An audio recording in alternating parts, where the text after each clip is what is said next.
Yo, what up, y'all? It's your boy Rob coming back at you once again with another live stream. So before we get started, you already know what to do. If you're not subscribed to the channel, make sure you hit the bell icon twice. Smash the like button, share this video out to all of your followers, and let's get it cracking, all right? So shout out to everybody who is in the building. It's good to see each and every one of you. I appreciate you guys being here. You could be anywhere, but you're here with me. If you guys can hear me okay and everything looks good on the screen, please give me a thumbs up or radiation emoji in the chat. If you guys cannot hear me or things are looking kind of weird or shaky, then give me a thumbs down or angry face, all right? Shout out to Carla. Good to see you. Shout out to Mina Jean. Shout out to my man Win, Lose, or Rug. Make sure you guys throw some liking forces in the chat for Win, Lose, or Rug and for Mina Jean. Shout out to Miss Nisi, killing it on the liking forces. Shout out to my man Lehman Lucas. We got Tedra in the building. Shout out to you, Tedra. Shout out to my man DJ Elmo in the building. All right. It is good to see everybody. If you guys haven't hit that like button yet, take a moment, hit that like button. Also, if you guys haven't hit the bell, take a moment and hit that bell. Man, I don't know what has been in the water lately. I don't know what's been going on. Shout out to RT the brand. One of my new favorite trolls. What's good with it, bro? Hopefully everything is going good with you today. You know what I'm saying? But people been acting a fool out here, man. Like going wild in the streets. Have y'all seen it? From the government on down. Acting crazy. I don't know what's up with them. We're going to check them out in some of these stories, all right? So the first one that we're going to take a look at is a councilwoman named Angelique Lee. She resigned after getting hit with bribery charges. Has anybody heard about the situation with this councilwoman named Angelique Lee? If you guys have heard about this situation, give me a thumbs up. If you guys have not heard about this situation, then give me a thumbs down. Let's check it out. Well, it has, in fact, been a very dramatic day here at the federal courthouse for Angelique Lee. She spent much of the day before two different judges, a magistrate and the chief district judge. She told the judge that she knew right from wrong and that it was wrong for her to take bribes. Now, here is what prosecutors accuses her of doing. According to that bill of criminal information, Lee... Oh, word. Shout out to RT. RT says it was in Mississippi and the feds set her up. Yo, that's wild. So now let me ask you this. So the feds set her up. So you're talking about like entrapment. So do you feel that if the feds hadn't set her up, she would have still been, she wouldn't have taken any bribes? Or do you think that she was still taking bribes? What do you think? They just caught her, used a little bit of shady methods, or the shady methods that they used kind of caused her to change course on her behavior and that she wouldn't usually take a bribe? Let me know what you think. Accepted cash deposits and other gifts from an unnamed person described as unindicted co-conspirator A. The documents say Lee agreed to shut down a road and vote. Oh, man. Man,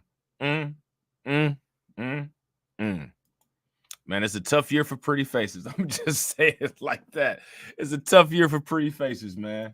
To approve a real estate development for a hotel at the Jackson Convention Complex. The fictitious deal involved two undercover FBI agents who pretended to be real estate developers from Nashville, Tennessee, who wanted to invest in that project. Now, Lee agreed to have the road, which was unnamed in the court documents, to be closed, and she would later cast votes at the council meeting in favor of that hotel development, again, in exchange for thousands of dollars. Now, according to the document, this past February, Lee accepted $10,000 in electronic transfer to pay off a portion of her campaign debt. And then in March, she took $3,000 for personal use. Also in March, the undercover agents described as confidential human source 1 and 2 allowed Lee to use their credit card to spend $6,000 at a luxury retail store in Jackson Federal.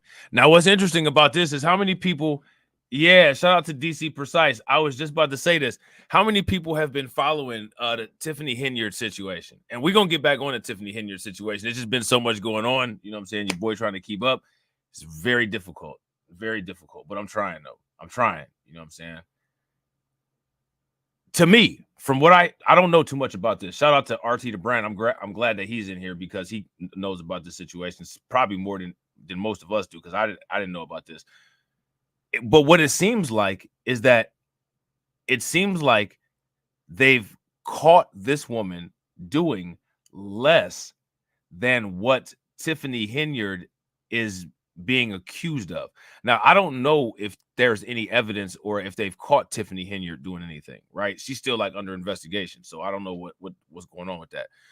But what all of the stuff that Tiffany Henyard is being investigated with, it seems like this woman did less, right? So I'm curious, man, if they find something on Tiffany Henyard, man, she gonna have a lot of mounting legal issues. Would you guys agree? Because it don't seem like this lady did much. Like this seems like about the level of the Eric Adams type stuff, doesn't it? Seems like this is kind of like the level of the Eric Adams stuff. Now, again, mind you, I'm not saying that if you commit a crime, you shouldn't be held accountable for it, or you shouldn't, get prosecuted, because you absolutely should. I'm just looking at these in terms of, scalability. You know what I'm saying? Shout out to DC Precise. DC Precise said, damn, she's cheap. We definitely can afford a couple of these officials. Man, listen. Cheap and a pretty face are a wonderful combination in certain situations. Prosecutors say Lee funneled some of the money to a bank account owned or controlled by that unindicted co-conspirator. We spoke with her attorney outside the courthouse after she pleaded guilty.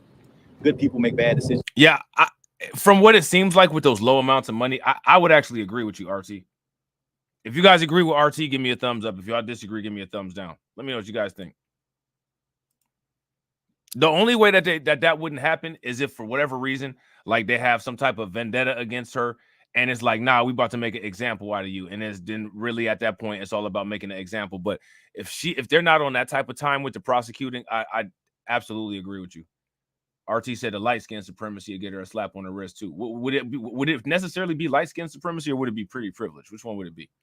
Which one would it be? Let me know. At times, but I must say that for her to come in and take full responsibility for her actions says a lot about her and her character. And so this is a tough chapter for her, and hopefully this is the beginning phase of rehabilitating her character for her constituents and for the people of Jackson, and she wishes the city continued growth and success. Now, Lee will remain free on a $10,000 unsecured bond. She's scheduled to be sentenced on November 13th. Federal prosecutors filed that sentencing recommendation under seal, so we don't know how much time they're recommending or any possible jail time they're recommending for her guilty plea this afternoon. I can tell you that Chief Judge Dan Jordan reminded Lee that by pleading guilty and agreeing to be sentenced, she will give up her right to vote, her right to serve on a jury, and indeed her right to serve in public office. It's rather a turn of events for a woman who just 1 day ago was Jackson's City Councilwoman, Ward 2. Right now, we're live at the federal courthouse in downtown Ross Adams, 16 WAPT News. All right, so there's that. So now next what we're going to do is we're going to take a look at how the other members of City Council are reacting to this. All right, and then it looks like they have some resident reactions too. Yeah, we're going to take a look at how the residents are reacting, because this is interesting. My question for you guys is, if you found out some information like this about your city council person, how would you feel? What would you do? Like, to me, like, I hear this and I see this and it's like, I don't know. You know what I'm saying? This ain't anything groundbreaking. Now, mind you, again, of course, the expectation is you should be doing your job and you should be abiding by the law, right? But to me, this kind of stuff right here, sad to say, this is actually what I expect from most politicians. Would you guys agree? If you guys agree, give me a thumbs up. If you guys disagree, give me a thumbs down. Shout out to NY State of Mind. NY State of Mind said, didn't AOC do the same thing? That's a good question, bro. I'm not sure. Hold on real quick. My bad, y'all. I'm getting lost in the sauce. There we go. Cameron Smith spoke with the council members throughout the day to see how they're reacting to the news. And Cameron, what does this mean for folks who live in Lee's ward, and how are those council members reacting to this? Tony, her resignation leaves a big job for council members to find a replacement to step in to serve folks who live in Ward 2. I asked her colleague, Ward 3 Councilman Kenneth Stokes, what the coming days look like. He tells me they're going to follow the law and believes there will be some strong candidates running for that seat. It all began at a news conference this morning when the announcement was made that Lee resigned at City Hall. Lee was not present during this morning's news conference. Council President Virgie Lindsay said Lee's resignation was effective immediately. As president of the City Council, it is with a heavy heart that I have accepted her resignation. Under these unfortunate circumstances, the Ward 2 seat is now vacant. My intent today is to reassure the people of the City of Jackson that the urgent legislative affairs of the city will continue uninterrupted. I know our citizens to be resilient, resourceful, and generous. Ward 3 Councilman Kenneth Stokes believes Lee was steered in the wrong direction by some who didn't have her best interest in mind. Now that's interesting. What do you guys think about that? What do you guys think about that? Shout out to RT the Brand. RT the Brand said Trump paid off some hookers. I don't care. He's still getting my vote. I mean, I wouldn't. That's not something that would stop me from voting for somebody either. But at the same time, you know what I'm saying? Allegations of a woman sleeping their way to the quote unquote top. You know what I'm saying? That's not something that would necessarily be a determinant factor in me not voting for that individual either. Me personally, morality arguments, sex shaming, slut shaming, that type of thing, to me, that never really says too much about somebody's qualifications for the actual quote unquote said job. You know what I'm saying? But that's how I feel about it. You know what I'm saying? Shout out to Tedra. Tedra says you can't be in politics if you're not willing to do something shady. Yeah, to me, like that's the nature of the business. That's the nature of the business. You know what I'm saying? And shout out to NY State of Mind. NY State of Mind said they threw her under the bus. That's what it seemed like. Maybe they wanted to get that seat vacant, and they kind of had something put together like, you know, we could probably get her vulnerable on this particular type of situation. You know what I'm saying? And then once we get her like this, we can boom, flip the evidence and then get her out of there. You know what I'm saying? That could be it too. You know what I'm saying? RT says she just recently got elected, so she was not in the good old boys club. There you go. There you go. You know what I'm saying? Real quick, shout out to everybody that's watching, man. I appreciate you guys. We are over the 1-to-1 ratio. We got 26 people watching, and we got 21 likes. If everybody could take a moment, smash that like button, and try to get us to 40 likes, that'd be great. If you guys haven't shared the stream, please take a moment, share the stream. If you haven't subscribed to the channel, hit the bell twice and subscribe to the channel. I think sometimes in government, fair weather friends are no good. Fair weather friend is a person who entice you like they're your friend, but all the time they're stabbing you in your back. Now, here's my question. Who is he talking about? See, one thing that you don't want to do is you don't want to work with the devil, because the devil ain't going to do nothing but give you nothing but temptation. And some folks just ain't strong enough to deal with them temptations. They're going to stir you in all kind of this direction and that direction. You know what I'm saying? Seriously, though, I wonder who he's talking about. Because it sounded to me, RT was onto something in the beginning, and it sounded like it's substantiating with what's being said here. Seems like she might have had like some bad mentoring. Seemed like she might have had some people that was, you know what I'm saying, on the city council with her that really didn't have her best interest in mind. Seemed like, what if some of those people were actually friends with the investigative agency? You know what I'm saying? Ain't that what he sounded like, Miss Niecy? You know what I'm saying? So you think it was the W's? Yeah, RT had said she was set up. You think the W people set her up? And it's a person who entice you like they're your friend, but all the time they're stabbing you in your back. Stabs you in your and back. I think she got caught up into that situation. Ward 6, Councilman Aaron Banks says Lee's resignation came out of the blue, and the only information he has is what was shared today, and has a message for the citizens of Jackson. Look, let's stay calm. Let's stay prayerful. Let's stay prayerful for Angela Lee and her family. Sentencing for Lee is set for November 13th at 10 a.m. Melanie? Yo, that's crazy, man. That is crazy. All right, so we're going to take a look at this at the community and see what they say. I'm curious if the community was onto it. How long have you been following this? Oh, he talking about the white man. he sound like the old dude from that Outkast album. Some niggas. What did he say? Oh, what did he say? I can't remember exactly. So if I try to say it, it ain't gonna sound right. But yeah, all I remember is the last part where he was like, "And niggas that thank you, cracker." Oh man. He was rolling with crackers, and niggas that thank you, cracker. You know what I'm saying? Oh man. Shout out to DJ Elmo. DJ Elmo says, how much was her annual salary? That's a great question. I have no idea. Oh, how did they get this expedited so quickly? This just happened a couple of days ago?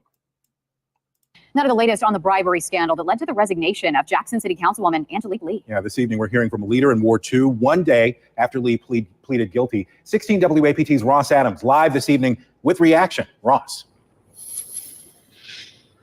Yeah, that individual tells us that they were surprised at Lee's sudden decision to step down. He says they're now preparing to move forward, come together, and get ready to elect a new councilman.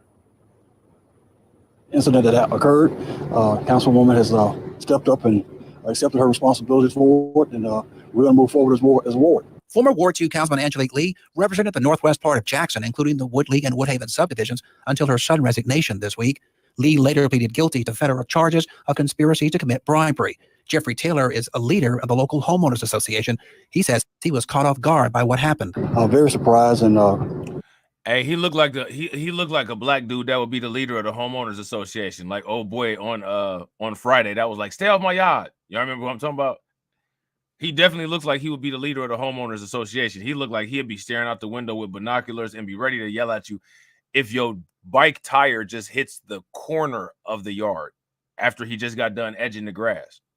He looked like one of them type of people that uses like hair clippers, like, you know, those little like nose hair clippers.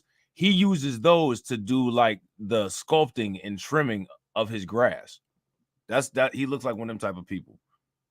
Somewhat saddened by it, but these things happen in life, and we just have to pick up the pieces and move on. Yeah, Stanley, Miss Parker.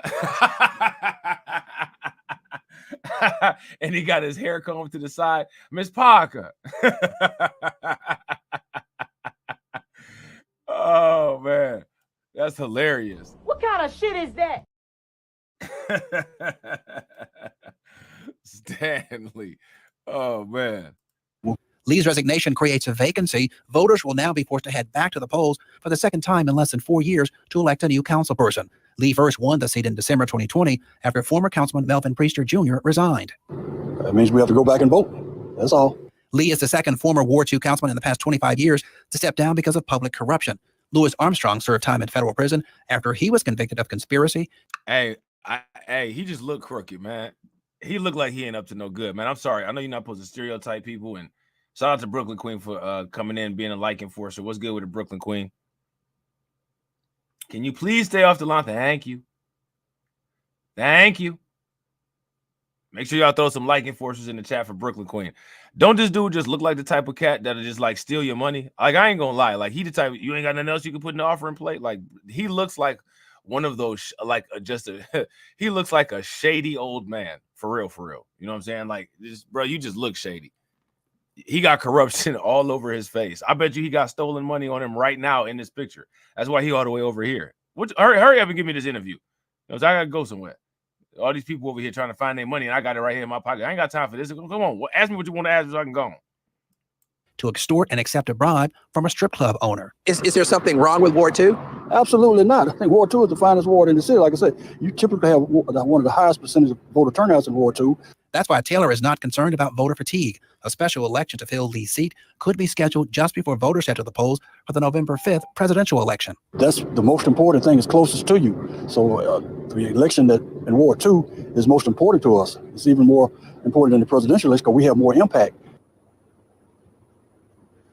Now, we're hearing from other council members who say they're hearing from residents of Ward 2, from Lee's former constituents who are calling them, asking for help on particular issues. And they say they will be stepping up to fill the gap until the new council person is in place. Reporting live from Jackson, Ross Adams, 16 WAPT News. All right, so there's that. All right, man, that's crazy, man.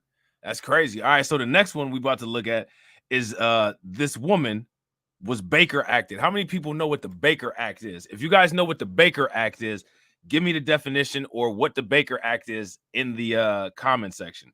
This woman was Baker acted after a video was seen of her, quote unquote, beating her daughter. Okay. That must have been pretty severe. It must have been pretty bad. You know what I'm saying? So we're going to take a look at it. All right. Shout out to Mo Fax. What's good with you, bro? All right, let me see. Here we go. Here we go. Local 10, a mother under investigation after video appears to show her beating her own daughter. And we do want to warn you now, the video you're about to see is disturbing to watch. Local 10's Christian De La Rosa live now in Miami Gardens with what police are saying today. Christian. We understand this happened several days ago. Local 10 News started asking questions, and tonight we can confirm the Miami Gardens Police Department has launched a full investigation. Let me again pause and warn our viewers that what we're about to see and hear may be painful and difficult to watch. He said, path. He said, I just want to tell the viewers, path. Why not the best solution? Eliminate the problem. A mother filled. Why would you? Let me shout out to the parents in here. Let me ask you guys this question. How many of you all would film yourself, would like video record yourself disciplining your child? How many of you all would do that?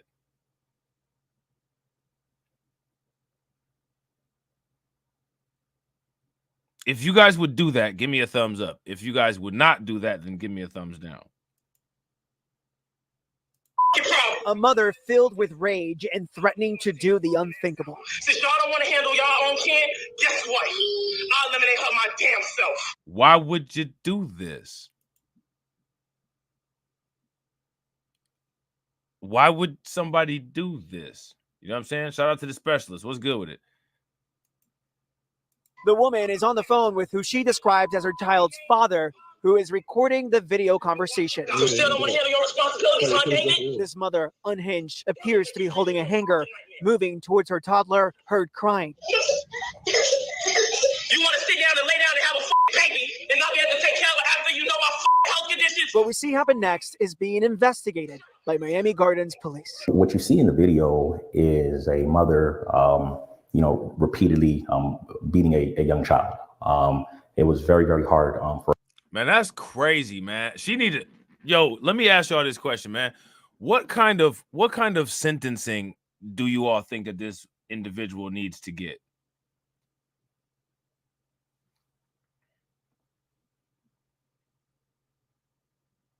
What do you guys what kind of sentencing do you all think that this individual needs to get? For us to watch. The father eventually calling officers who respond. I recorded now. You can call the police location right now. The officers Baker acted. I wouldn't even this right here. I wouldn't even consider this discipline. And the reason why I wouldn't consider this discipline is because we don't know what the child did. The woman who's doing all of this extra stuff didn't even say anything in regards to the child doing anything. She voices her frustrations at the father for allegedly not being there and then proceeds to beat the brakes off of the child who didn't bring themselves there by themselves. So I wouldn't even call this discipline. I would just call this flat out abuse. This wasn't even any attempted discipline. This was successful abuse, if you ask me. You know what I'm saying? If you guys agree, give me a thumbs up. Y'all disagree, give me a thumbs down. The mother. The little girl, we're told, is in good and stable condition and under the care of a trusted family member. No one has been charged at this point in this investigation. As soon as that what? So nobody got charged? Changes, we'll let you know. Live in Miami Gardens, I'm Christian De La Rosa, Local 10. So yeah, so we'll be keeping an eye on this to find out if this individual gets charged or what happens. You know what I'm saying? But wow, you know what I'm saying? Wow, wowzers. All right. So next, what we're going to look at is there was a woman here who was accused of fatally beating a man. So, here's my question for you guys. If you say, for instance, you were walking in the woods, who would you feel more safe around? This woman here or a bear? You guys feel more safe encountering this woman or the bear? Let me know. Okay. Let's see. He is accused of hitting a man 22 times in the head, killing him, and walking away. Now, prosecutors say the crime was caught on camera. Today, the 24. Man, she did it. she did it cold-blooded style.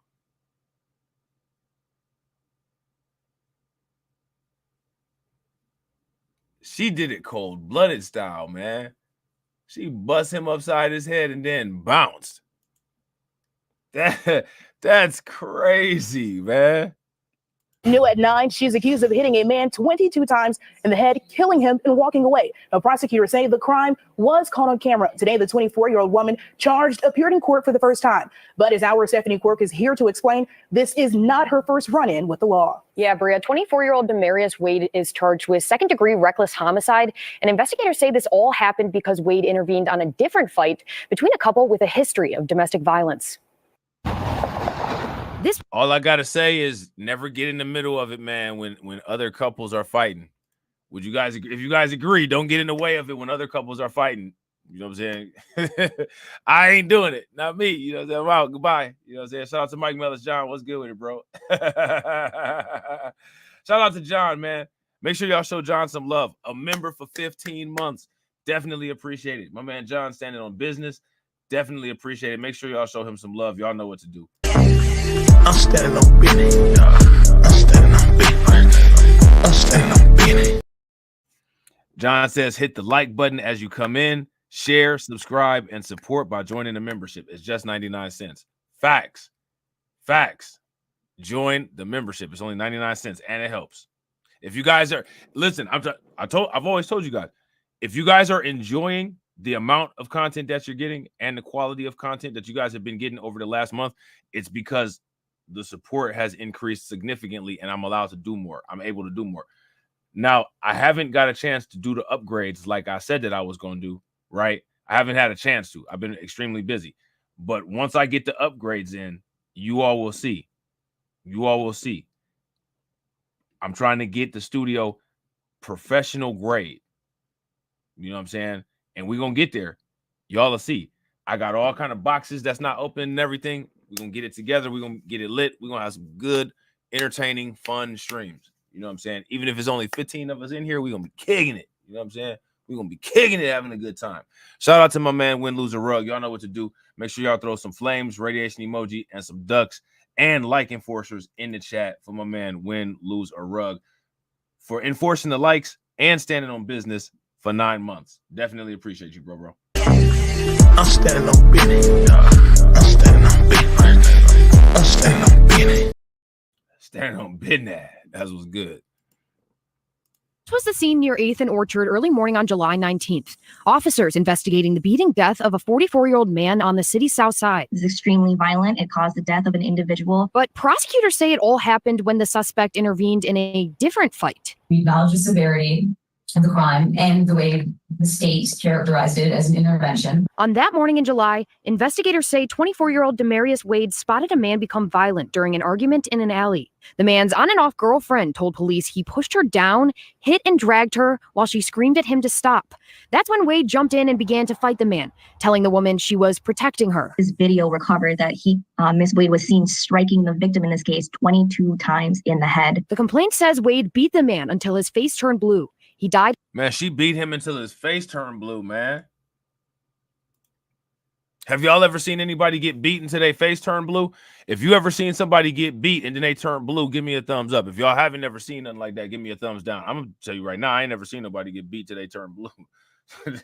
that's a different kind of beat down.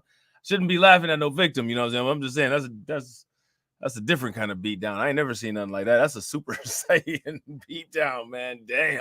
In the head. The complaint says Wade beat the man until his face turned blue. He died at the scene. Cause of death was found to be blunt force trauma. Wade is charged with second-degree reckless homicide. While it's her first time being accused of killing someone, court officials say it's not her first run-in with the law. 2016, another burglary.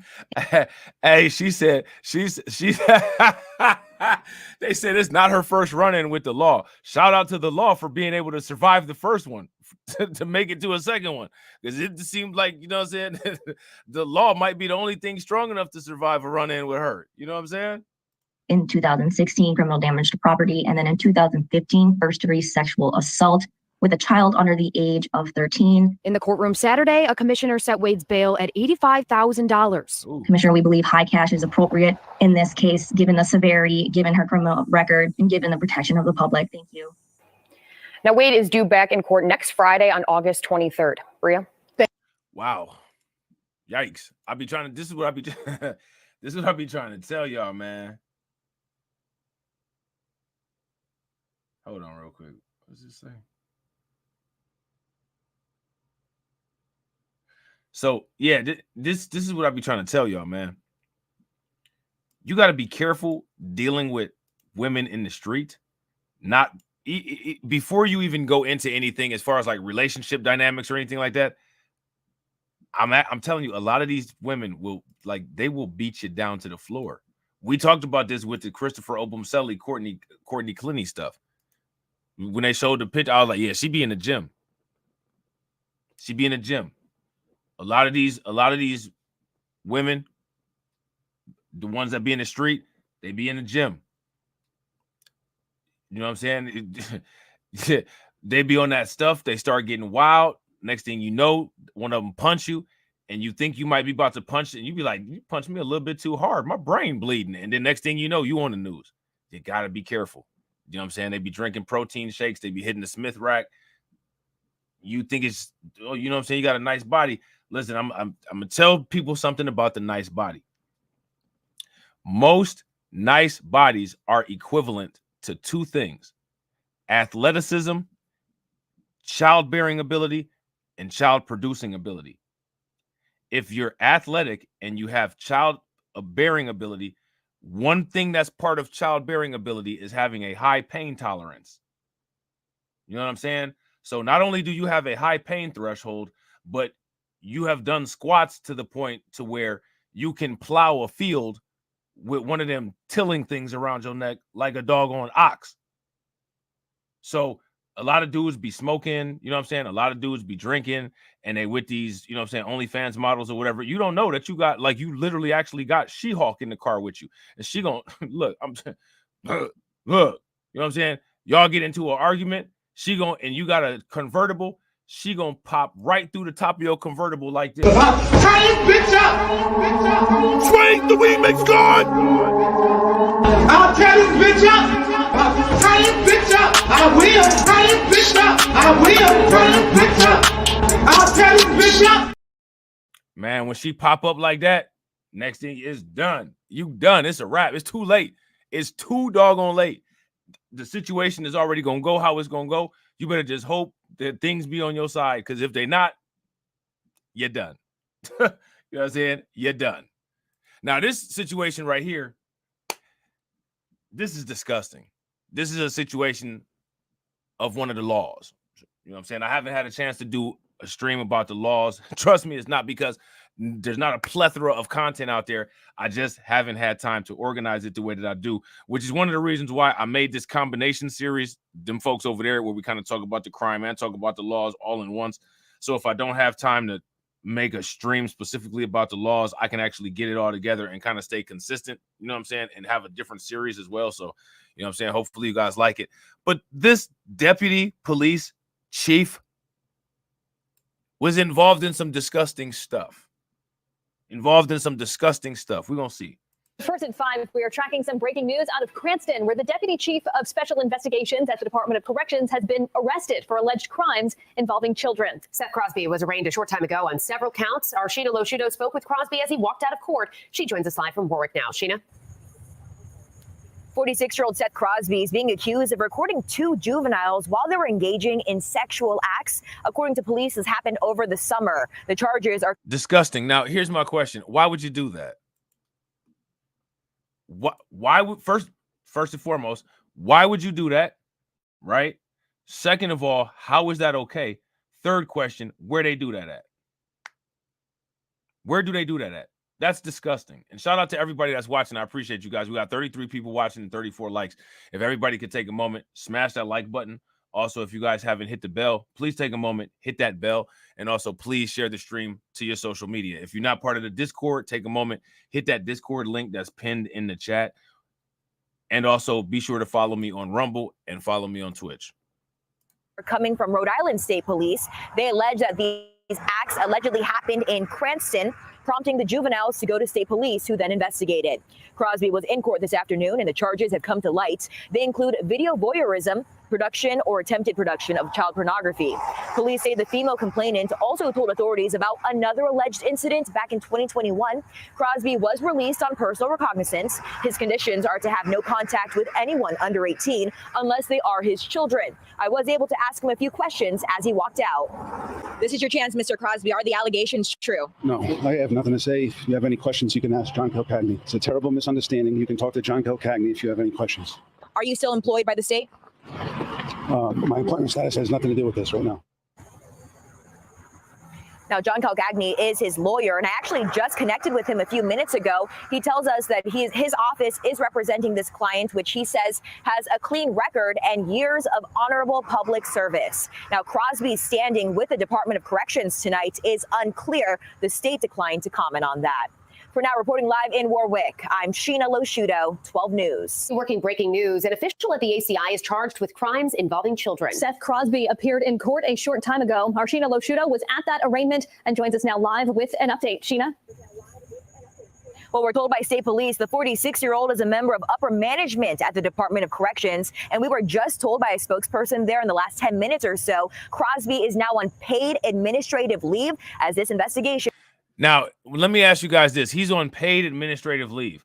What is the determination that causes an individual to be on paid administrative leave versus unpaid administrative leave? Because, you know what I'm saying? Like, it seems like it's very interesting, right?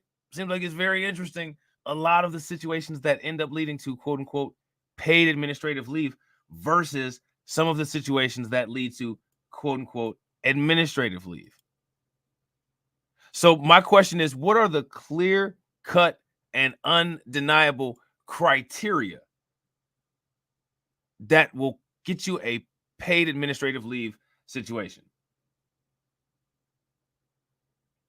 Let me know.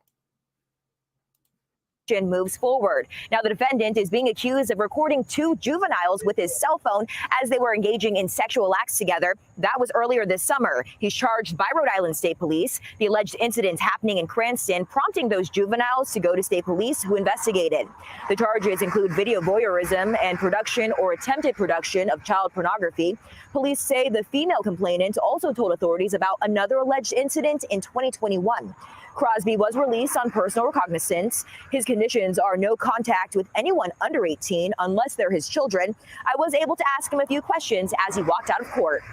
This is your chance, Mr. Crosby. Are the allegations true? No, I have nothing to say. If you have any questions, you can ask John Kilcagney. It's a terrible misunderstanding. You can talk to John Kilcagney if you have any questions. Are you still employed by the state? My employment status has nothing to do with this right now. Now, John Kilcagney is his lawyer. I did connect with him a few minutes ago. He tells me that he looks forward to litigating this case, telling us that his client has a clean record and years of honorable public service. We, of course, will keep you updated as this story moves forward. All right, so there's that. All right, so there's that. So now next, right, we got this video of this father who was handcuffed, and this looked like it took place in Arizona, after calling 911 for help. Now, look, I don't know why he called 911 for help, but what are the rules about calling the police? If you call the police, don't expect them to help you. You know what I'm saying? Don't expect them to help you. Many times when you call the police, the person that called the police ends up dead. I think that this guy he's probably lucky that he didn't end up dead. Now, from what I understand, they're saying that this situation was a quote-unquote viral situation that everybody saw. I don't think that this was viral. I didn't hear about this. This happened 2 days ago, looks like in Mesa, Arizona.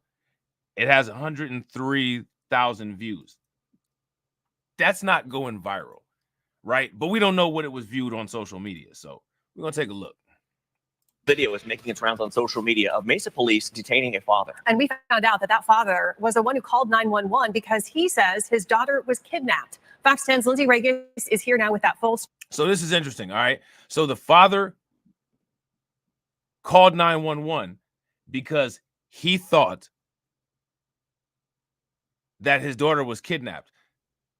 How do you get from you call 911 because you thought your daughter was kidnapped to this situation where the cops got you on the ground? How does that work? Let's find out. Story tonight. Lindsay. Mark and Ellen, tonight we caught up with the father in the video, Darnay Cockrell. He zoomed with us while he was in the hospital, and we also reached out to the Mesa Police Department and have their response. Here, just put my hands, man. I'm not going on the ground here. Here, just put my hands. Would you stop? Please, would you stop? Would you stop? He told you he's hurt. My hand, my wrist, I just had surgery. Would you stop? I'm right here on my head like this. On August 6th, Darnay Cockrell called 911 at just after 6 a.m. He told police his ex kidnapped his 4-year-old daughter, and he didn't know where they went. And I was on the phone with the dispatcher, and I was like, she's left out. And it was like, well, go locate and see which way she went. So I went down the stairs, and the officer was walking up, and I was like, my baby's gone. And shout out to LS. What's good with you, bro? And real quick, shout out to everybody that's watching. I appreciate y'all. Smash that thumbs up. If y'all haven't hit that bell, hit the bell and subscribe. Ran on the side of me, was like, get on the ground. I'm like, no, I'm not getting on the ground. My baby's gone. Cockrell says that's when a second officer came and he was pulled to the ground and detained. So what is going on with your baby mama? She's a dope kid. That's what I'm trying to figure out. This morning. You're going to stay on the ground. Now, this required handcuffs to ask him about the quote-unquote baby mom. Now, shout out to RT the Brand. RT the Brand says, I'm a law-abiding citizen. I call the cops. Now, here's my question. What happens when the cops that show up aren't law-abiding citizens or law-abiding cops? Then what? Should we feel bad for you? Or should we roast your eulogy? Which one should we do? Hey, man, don't touch me no more. I swear to God, don't touch me. You brought this upon yourself. Man, I'm pissed off. Somebody got no kid. He was like, she's in the intersection. When I heard intersection, it freaked me out. I'm thinking they didn't got hit by a car. So I'm like, why are you in front of me? You know, it's irritating me. I called you. Yeah, what you talking about? Stay over there. You stay over there. In a statement, Mesa Police wrote, the man appeared upset as his daughter was just taken and displayed a high level of emotion, which is understandable. However, because emotions were so high, he was not obeying the officer's commands and made comments that spiked concern for officer safety. I'm nervous. I don't know where my kid at. I don't know the situation. Now, here's the question, right? Because this is where we deal with some of those loose criterias. Made statements that, quote unquote, sparked officers' concern for safety. Now, I want to ask you guys this question here. What do you all think that those statements were that spiked concern for officer safety? Some things that he said made people concerned about the officer safety? What was it that was said that could have done that? Shout out to Dre D. What's good with it, bro? Let me know what you guys think. And I'm frantic. I'm in a frantic pace. My heart racing. I'm scared. I'm not feeling like I'm this father that's supposed to be protecting his child. Darnay's handcuffs were eventually removed after more officers arrived. His daughter was found, and his ex, Nicole Connor Sharp, was booked into jail for disorderly conduct under the domestic violence law. Police say Cockrell told them she appeared to have been under the influence of drugs, and records show she is homeless. Police wrote in a statement, Cockrell filed an internal affairs complaint. The complaint was handed down to the district commander to investigate, which was cleared as unfounded. The statement goes on to say the officers... So they finished that investigation pretty quickly. They kind of just slid that in there, didn't they? How'd they get that investigation done so quick? His ex, Nicole Connor Sharp, was booked into jail for disorderly conduct under the domestic violence law. Police say Cockrell told them she appeared to have been under the influence of drugs, and records show she is homeless. Police wrote in a statement, Cockrell filed an internal affairs complaint. The complaint was handed down to the district commander to investigate, which was cleared as unfounded.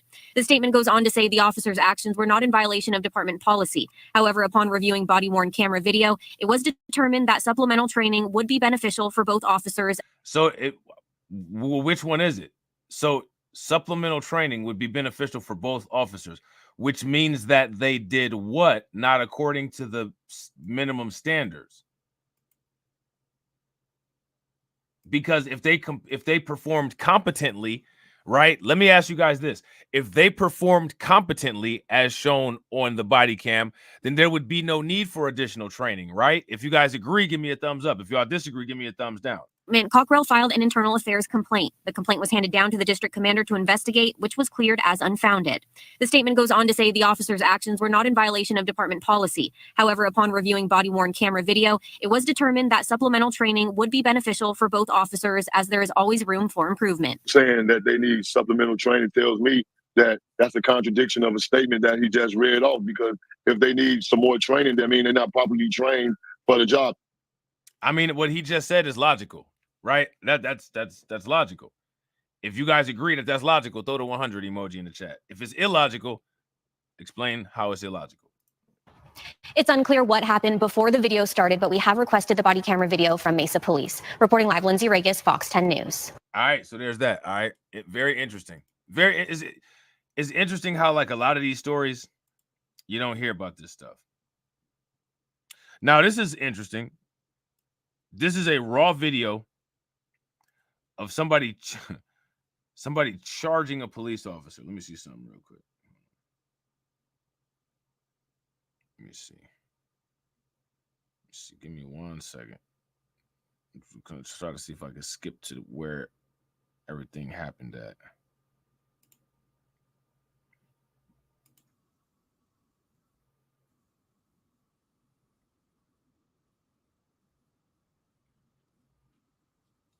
All right, here we go. Yeah, so I think the action starts right about here. This is about to be wild. You know what I'm saying? This is about to be wild. Let me see something. Hold on.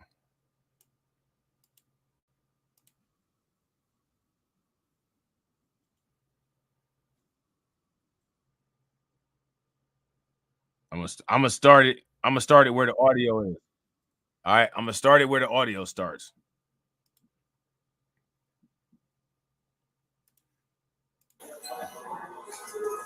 Step up.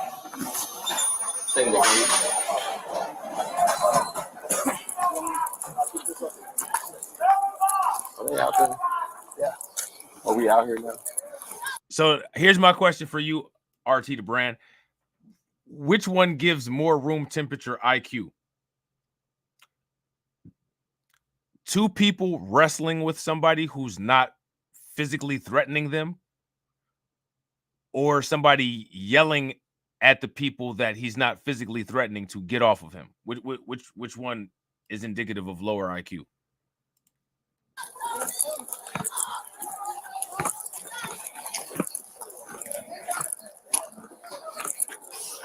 Did they already take the gate?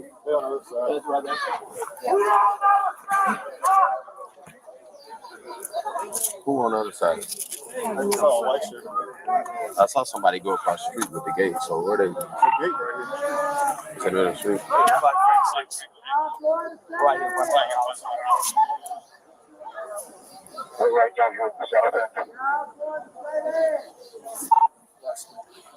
Waiting for you on this side. Shout out to my man Sid. What's good with it, bro? Shotguns in the background. Did you tell me we're going? I didn't see. Did we got identified who took the gate? A female wearing. I'm moving.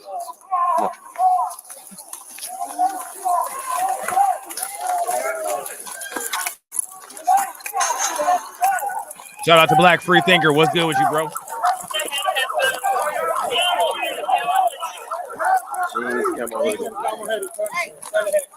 Hey, man, what's going on? And oh, no. Damn. Hold on, man. Oh, where was we at? Right about here? All right, we was right about here. What's going on there? Shout out to Miss Nisi for hitting the like enforcers before I even said anything. Make sure y'all throw some like enforcers in the chat for Mina. Come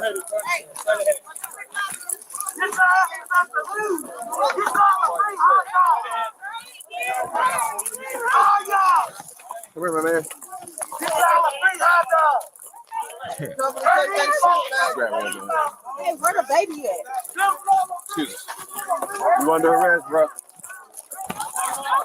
Hey, come on. Hey, cut that way. Cut that way. Cut that way. Cut that way. Cut that way. Oh. Hey, y'all see that?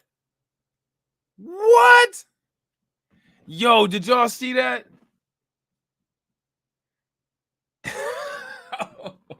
Where they at, man? Hey, yo, make sure that's wherever they at right here. Don't ever go there. Don't ever go to wherever they at right now. You under arrest, bro. Hey, come on. Hey, cut that way. Cut that way. Cut that way. That's how you know they in the South. He said, cut that way. Go over there. Cut that way now. Take your ass on over there. Oh, shit. See, I keep fucking with this shit. Hold on real quick. Cut that way now. Cut this back over here. Come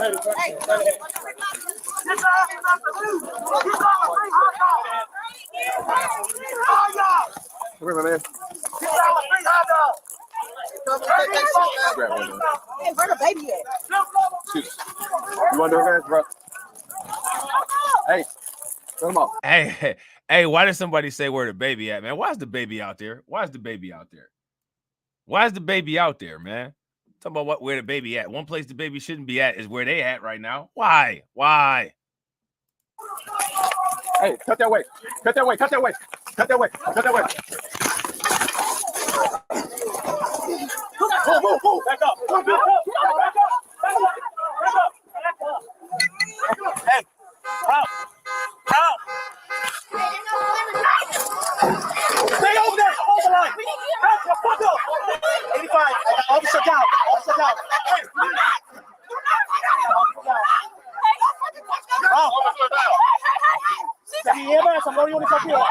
So did he knock him out by like with that lunge?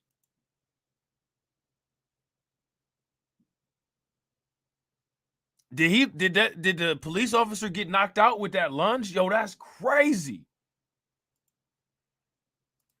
Relax.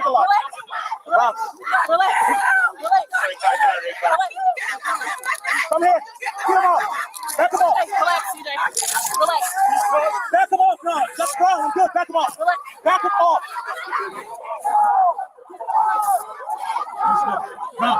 No.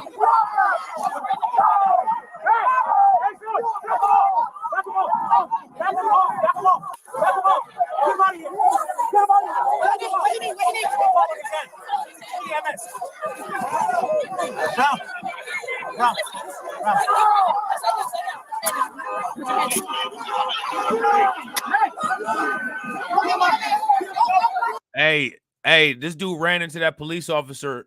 He ran into that police officer so hard that it turned the car alarms on. Y'all hear them alarms going crazy in the background? Get up.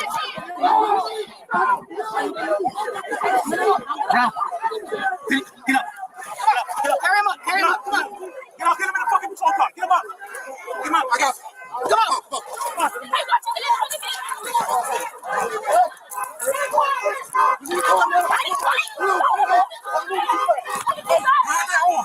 Hey, grab that on. No, I got this side. Grab this side. Yo, man, this is a crazy situation.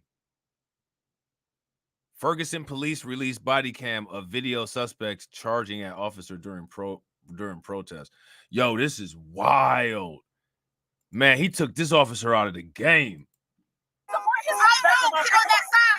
Trust us. Let's go. Now, let's go.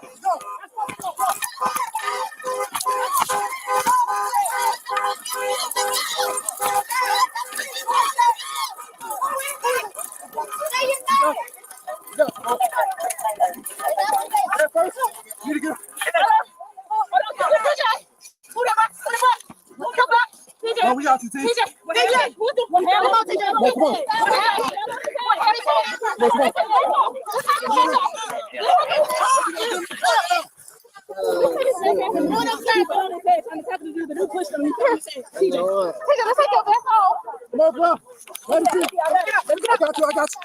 Go. TJ, you're good, bud. You're good. trying, Brian. Just calm down, please. What's his head? I got him. Close the fucking door. Close the door.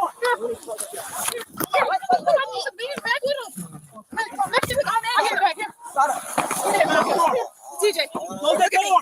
TJ, look at me. Look at me. What day is it? Close the door.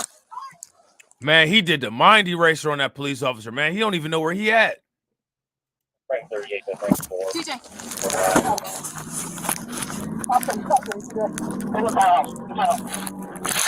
Yo, that's crazy, man. Wow.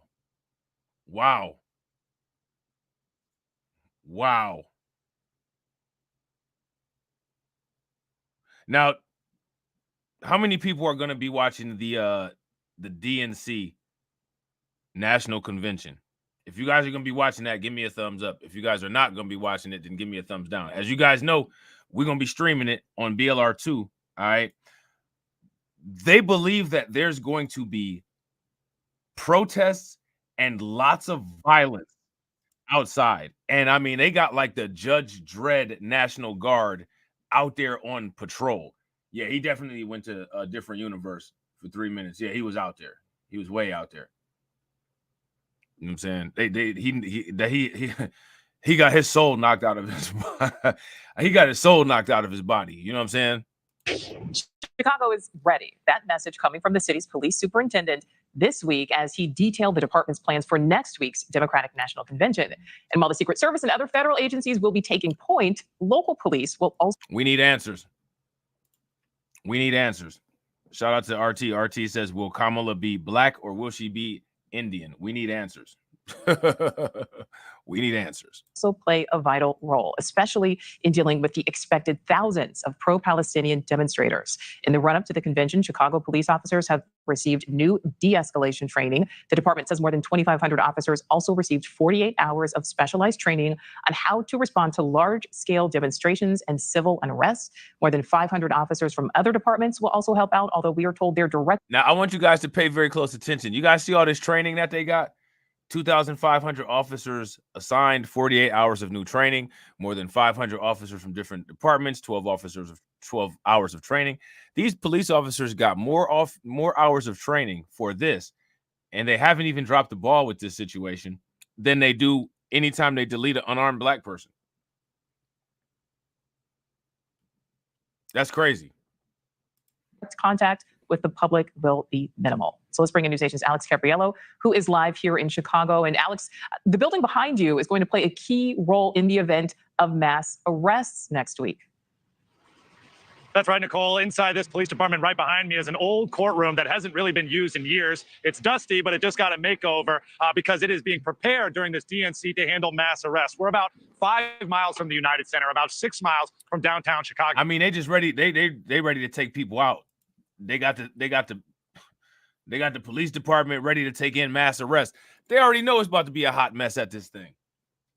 Yeah, shout out to Ricky Guillory. Ricky Guillory says the Chicago DNC convention gonna be wild. If y'all agree with Ricky, give me a thumbs up. If y'all disagree, give me a thumbs down. During this DNC to handle mass arrests. We're about 5 miles from the United Center, about 6 miles from downtown Chicago. That's where the majority of the planned protests are going to be concentrated. But this courtroom and this police station can hold upwards of about 100 people. So in the likelihood of mass arrest, CPD can shuttle upwards of about 100 people at a time through these doors so that way they can process paperwork, or in the event that they have a warrant or an outstanding crime or committed a violent crime, they can see a judge. But this strategy is going to be used for the week of the DNC. But after that, court operations go back to normal throughout Cook County. And so, Alex, there's this new Illinois law. It went into effect last year. It's called the Pretrial Fairness Act, which kind of dictates the way arrests can be processed. So how is all that going to factor into what potentially happens next week? Yeah, that was a huge factor in my discussion. Look at this. DNC organizers expect up to 30,000 protesters. How many people knew that it was supposed to be lit like this? 30,000 protesters about to show up at this? This is going to be very chaotic, man. This is going to be very chaotic. This is going to be a hot mess.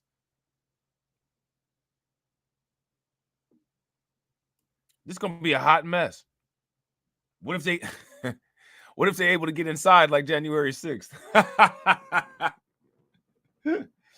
Shout out to Miss Nisi. Miss Nisi said it's going to be a repeat of the 1968 Chicago DNC convention. It might be. It might be. Shout out to Patrick. Patrick says they don't want anyone there because people are furious about many things. But in Chicago, it's illegal immigration. Yo, I just want to hear what Eric Adams got to say. So, yo, how many people are subscribed to BLR2? If you're not subscribed to BLR2, let me know. If one of the mods could put the link in the chat for BLR2, we're going to be covering all 4 days of the DNC starting at 6 p.m., ending at 11. All right. The premiere windows for all of those are up. So you should be able to hit the premiere windows, hit the bell, hit the thumbs up, all that good stuff, get the secondary notification. You know what I'm saying? But all that stuff is prepared. It's all ready. So we're going to be doing that. We're going to bust that out. You know what I'm saying? It's going to be on BLR2, though. It's not going to be over here. You know what I'm saying? Discussion with the pretrial court's judge about how that new law that's only been in effect for a little less than 1 year will factor into the way that CPD handles arrests during protests, demonstrations. Look, RT the Brand said that them January 6 people was patriots. Patriots to who? The Confederacy? How are you a patriot and you're waving 2 flags of loyalty? Most of those people had 2 flags of loyalty, and one of the flags of loyalty was to a part of the United States that broke off. I don't understand when supporting the part of the country that broke off, when that became patriotism. I thought supporting the actual country was considered patriotism. How do they define that? You be around so you know what they be saying. Give us some insight as to what they be saying. Right, 30,000. I know, right? Shout out to Tosha. What's good with it? To Tasha, what's good with you?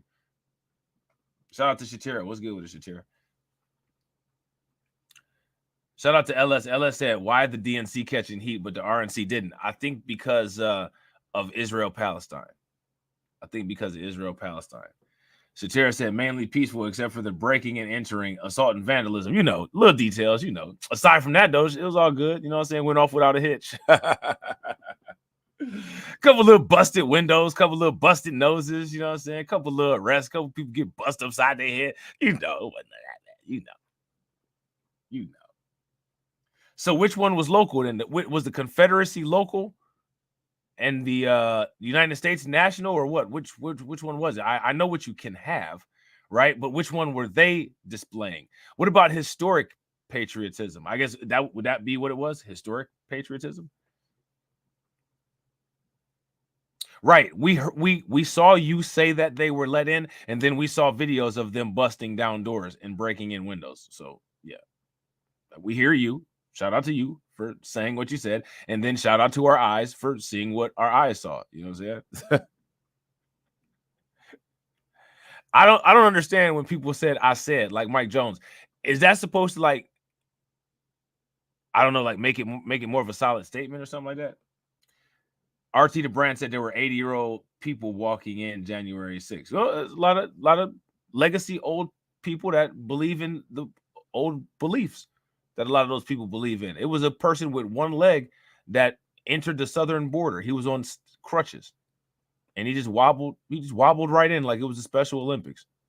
Cartel driver dropped him off right at the southern border, and you know what I'm saying, he just wobbled on in. He's like, wobbly wobbly wobbly, gotta get in here. Wobbly wobbly, gotta get in here. They were let in by the broken window. Can we agree on that? After they broke the window, the opening in that window let them in. Would you agree? There were some doors that were forced off. Some doors that were forced off the hinges. Once those doors were forced off the hinges, the opening allowed them to come in. The opening let them in. Would you agree? Riots. Really, this is all about eliminating cash bail, right? This law went into effect so that way it prevents jail overcrowding and also targeting of minority communities. CPD has been advised that whenever possible during arrest during this DNC period, they have to take a good look at the person that they're arresting and decide whether or not they are eligible to potentially just be cited on the street, given a notice to appear at a future date. And if so, they won't have to be transported here. They won't have to be locked up or to see a judge.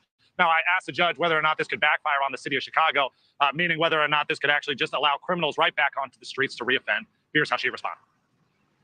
I think that's a valid question. And for anyone who is charged with an act of violence, they may not be released as quickly because their hearing may take longer because there could be a petition to detain that person filed by the state. So there are consequences of a rearrest and violating the conditions of release. No matter what, violent offenders or those who have a warrant out for their arrest will come here no matter what. They will see a judge and potentially could go to jail. But the point of this Pretrial Fairness Act is to make sure that they are not taking low-level offenses and wasting jail space on those people, or having CPD who are going to have a lot on their hands during the DNC week aren't overextending themselves. All right, Alex Gabriello, live for us here in Chicago. Thank you. Okay, now, so that's going to be interesting. Here goes my question for you guys. About how much nonsense do you think that we're going to witness at this DNC convention? Is it going to be worth anything or not? Hold on real quick. What?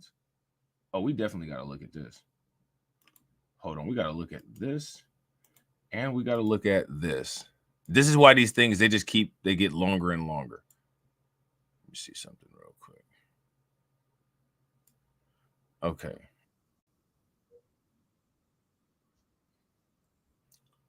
Hold on real quick. I don't understand it. Actually, I do, but it is what it is. Okay. This is a weird situation. I'm not even going to say anything about this. I'm just going to let y'all look at this and you guys can make your own judgment. I want to see what y'all's response to this is in the comment section. And real quick, shout out to everybody watching. I appreciate you guys. If you all haven't smashed that like button yet, please take a moment, smash that like button. Also, if you guys have not hit that bell, please take a moment, hit that bell.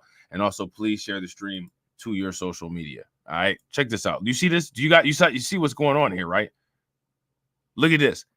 The title is "Video Shows Two Toddlers in Diapers on Texas Freeway After Being Ejected During Crash." I would have a heart attack.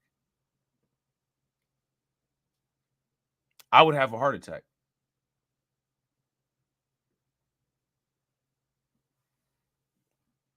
You know what I'm saying? It's had a miracle on the East Freeway. Two small children here in diapers wandering around the wreckage of a violent rollover crash. Unbelievable images there. ABC 13's Jessica Willey spoke to the man who shot this video. And while, Jess, you, Eric, and I are all parents, I have a baby in diapers as we speak, so this really just rattles my heart, really. How are those babies doing tonight? Erica, we are still waiting for an update on their condition. So tonight, all we know is that they remain hospitalized here in the medical center. The two children, ages 1 and 4, and their father were rushed here after the crash. The sheriff's office says their father has been released tonight. And while this all may have been just an accident, he could face charges. It's shocking to see that. The unbelievable aftermath of a crash on I-10. Two young children wearing only diapers sitting in the middle of crash debris. Man, that's that. Oh my God. Oh man, I would flip out. I would flip out. Dad was running towards They are stirring here, but initially Victor Cordova, I saw the little kids laying on the ground. Feared the worst. I thought they were actually they passed away. I thought they were dead. It was Sunday evening around 7 o'clock on the East Freeway near Beltway 8. Victor was driving home. Traffic had slowed and then parted, incredibly missing the children. Harris County Sheriff's deputies responded to the two-car crash, the impact flipping the Jeep the children were in and then sending them flying. Their father, 25 years old. And how did they even survive getting ejected out of the car, though? They survived getting ejected out of the car and they didn't get hit by none of the cars on the freeway, man. That is wild. That is wild. Patrick said a 4-year-old in diapers. County Sheriff's deputies responded to the two-car crash, the impact flipping the Jeep the children were in and then sending them flying.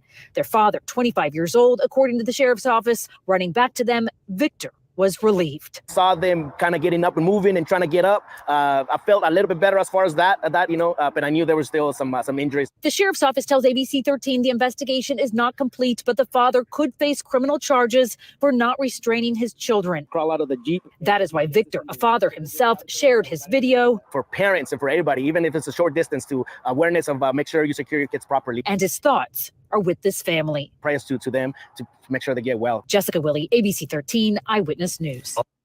Yo, that's crazy, man. That's shout out to them two kids, man. That's woof, man. I would never even. I wouldn't want to have to deal with the mental stress of that as a parent. I would flip. I mean, man, when I tell you I would flip, I would be having a conniption, and it would be a long conniption. Like that, it's not going anywhere. I'm probably gonna have a year-long conniption, and at the end of it, you know what I'm saying, have a stroke or something like that for real. Because They shouldn't be alive. It's really a miracle. Right now at 6, a miracle on a local highway. 2 toddlers are on the road to recovery after being thrown from a vehicle during a violent wreck. Good evening, and thank you for joining us. I'm Candace Burns. And I'm Joel Eisenbaum. Keith and Daniela have the evening off. It happened over the weekend on one of Houston's busiest highways. Both of the kids are under 5 years old, and neither were strapped in. No child car seats either. This video from moments after the crash has now been seen around the nation. The top law enforcement officer in Harris County hopes that this is a reminder for everyone to buckle up before you head out. KPRC2's Gage Golding shows us how this all unfolded. I want to show you something that could save a life. And trust me, this is really simple. Actually, it's something that you and I were probably taught earlier. now, I want to ask you guys this question. How many of you all use car seats? You know, because a lot of times people have like these ideas, and you know, I'm not using no car seat, but you know what I'm saying? How many people use car seats? How many people are okay with the safety recommendations that are recommended for transporting a child? Does everybody use a safety chair? Does everybody use a safety car seat? If you guys do, give me a thumbs up. If you don't, then give me a thumbs down. I do. I don't. I'm too scared. I'm not gonna lie. When my kids were young, when I tell you I did everything, but I didn't even like letting people I didn't let people hold the kids. I used to always hold them. Like I'm real OCD like that, especially something that I care about, people that I care about. So, you know what I'm saying? Something that's a possession of mine or something like that. I wasn't taking no chances. No chances. I'm still real overprotective like that. You know what I'm saying? Man. I'm not driving no distance where the kids could possibly get injured. They about to be in. If I can find like a doggone bulletproof incubator that I could put over the top of the car seat, I would have something like that on there. I'm that kind of crazy parent. You know what I'm saying? To me, it is wild when I see people just let their kids all over the place.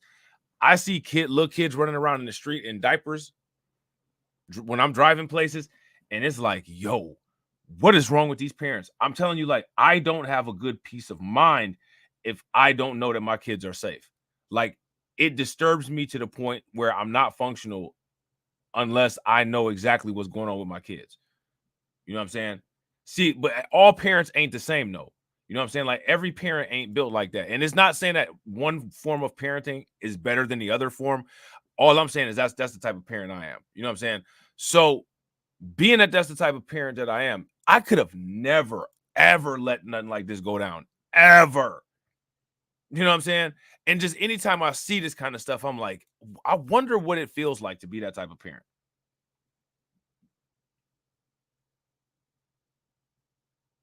What does it feel like to be that type of parent? How can you be that just nonchalant and neglectful about your children's well-being and just be okay with it and not really feel that anything needs to be done until there's a situation where they're freaking ejected out of a car? Like, that's just wild. You know what I'm saying? Let me know what you guys think.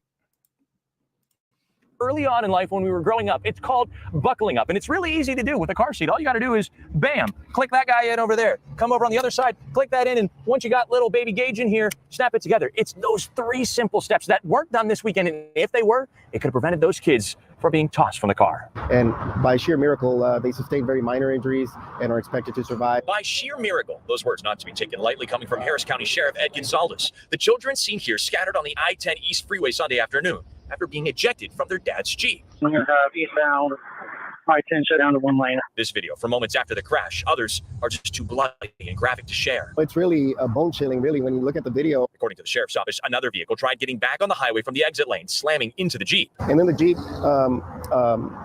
flipped over. The Jeep rolling several times with the kids, just 1 and 4 years old, flying out of the vehicle. Neither were in a car seat or even wearing a seat. Now, see, the interesting thing about biology is that the younger you are, the faster you heal.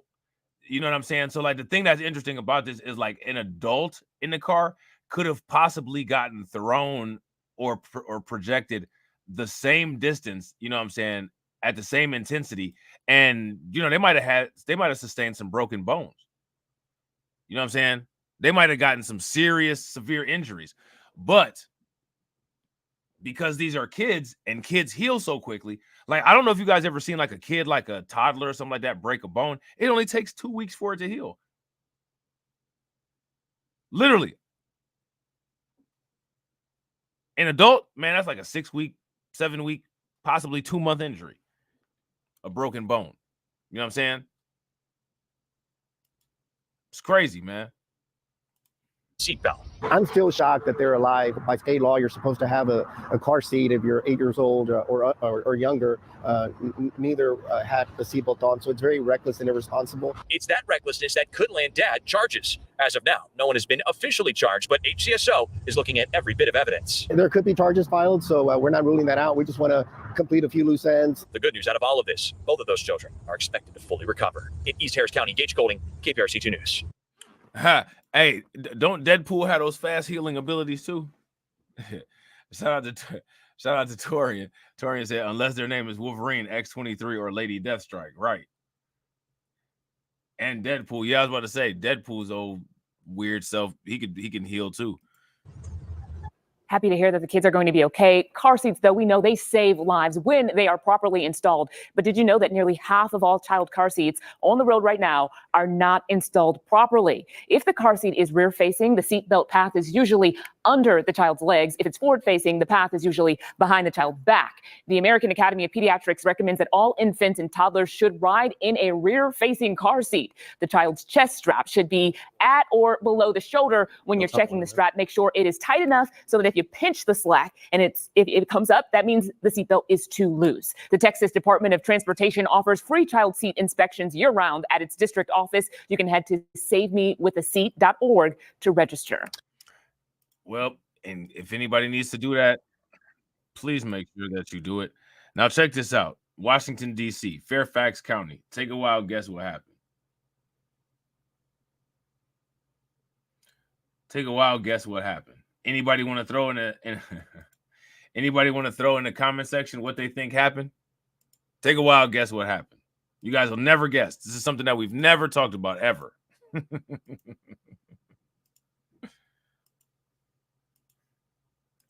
Anyway, thank you so very much. A lot of questions and concerns in Fairfax County this morning after the arrest of a Langley High School teacher and football coach. He's charged with 5 counts of trying to sexually solicit a minor. Fox 5 Stephanie Ramirez is. Why? 5 counts of trying to sexually solicit a minor. Let me ask you guys a question. As much as this kind of stuff is happening, as often as it's happening, do you think that there needs to start being a little bit more strict criteria in screening these people who are getting these jobs working at these schools? If you guys think that there is, give me a thumbs up. If you think that there isn't, then give me a thumbs down. Hey, shout out to Leonard. Leonard said those kids are Terminators sent from the future to terminate pink people. Oh, shout out to Win Lose a Rug. Throw some flames in the chat for Win Lose a Rug. Win Lose a Rug said it. Shout out to Shatera. Shatera said, can we talk about why all these kids just got on diapers? Carly Russell seen one too. Yeah, I don't know. I don't know. I don't like that when I see like just the kids walking around barefoot and in diapers and the hair be all messed up all over the place. Like, I don't like that. Like, to me, that's indicative of extreme neglect and bad parenting. I don't like that. You know what I'm saying? It's live at the high school this morning with what she's learning. Stephanie. Marissa, Steve, so it's the Frederick County Sheriff's Office over in Maryland that recently announced the arrest of 48-year-old David Murray, who was listed online as the head varsity football coach here at Langley High School in McLean, Virginia. I also got in touch with the Fairfax County Public Schools spokesperson, who says he's listed also as teaching business and information technology here. Now, very important, the school superintendent is saying as of right now they have no information that any FCPS students are involved. I want you to take a look at a photo here. This is a social media post we found from 2020 showing Langley High School welcoming David Murray at the time. The Frederick County Sheriff's Office, again, over in Maryland, they say on August 1st, one of their detectives was performing an online investigation posing as a 15-year-old girl. They claim Murray started communicating through a cell phone message. So this guy kind of basically told on himself. The officer was undercover. He was posing as a 15-year-old girl, and this dude started trying to holler at him. Now, you got to ask the question, if this is what he's doing, right, and he gets caught doing this with the undercover cop, what's to say that he wasn't doing this while he was at school the entire time? You know what I'm saying? What's to say that he wasn't doing this at school the entire time? And shout out to everybody that's watching. I appreciate you guys. If you all haven't smashed the like button yet, please take a moment, smash that like button. Also, if you guys haven't hit the bell, please take a moment, hit that bell. Also, please share the stream to your social media. We got 42 people watching and we got 50 likes. We're approaching that realm of where we can hit that 100 likes. If everybody could smash that like button and get us to 90, that'd be wonderful.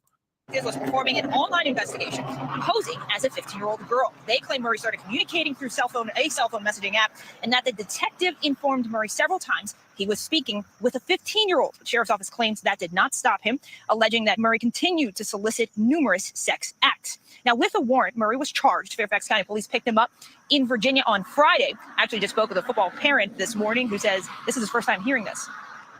It's important that we find out what happened and try to get to the bottom of it. I mean, my son just made the football team, so obviously this would be a concern for me if that's something that's, and hopefully a one-off, not anything that's kind of repeated. So yeah, very concerning. Now, the Fairfax County Public Schools Superintendent, Dr. Michelle Reed, sent a part of a message to FCPS families yesterday that, quote, "We understand this will come as a shock to our community. We are doing everything we can to address this situation." Now, let me ask you guys this question. Why is this always a shock to these communities? How many times have we talked about this? How many times have we shown this? How many times has the pattern been made apparent? How many times?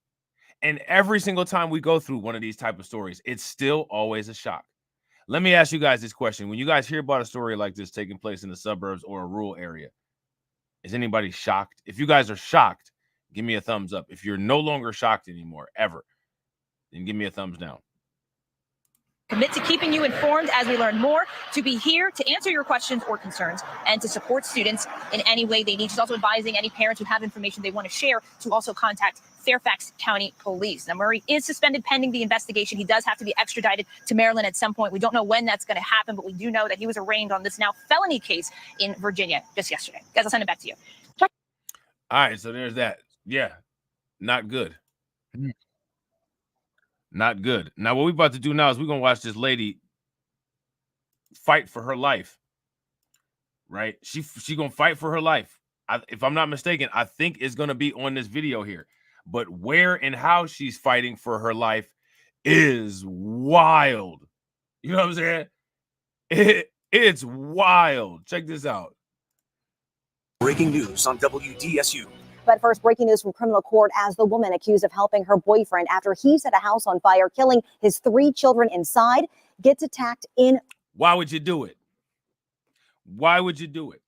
Why would you set the house with your children in it on fire? Back up. Why would you set any house on fire?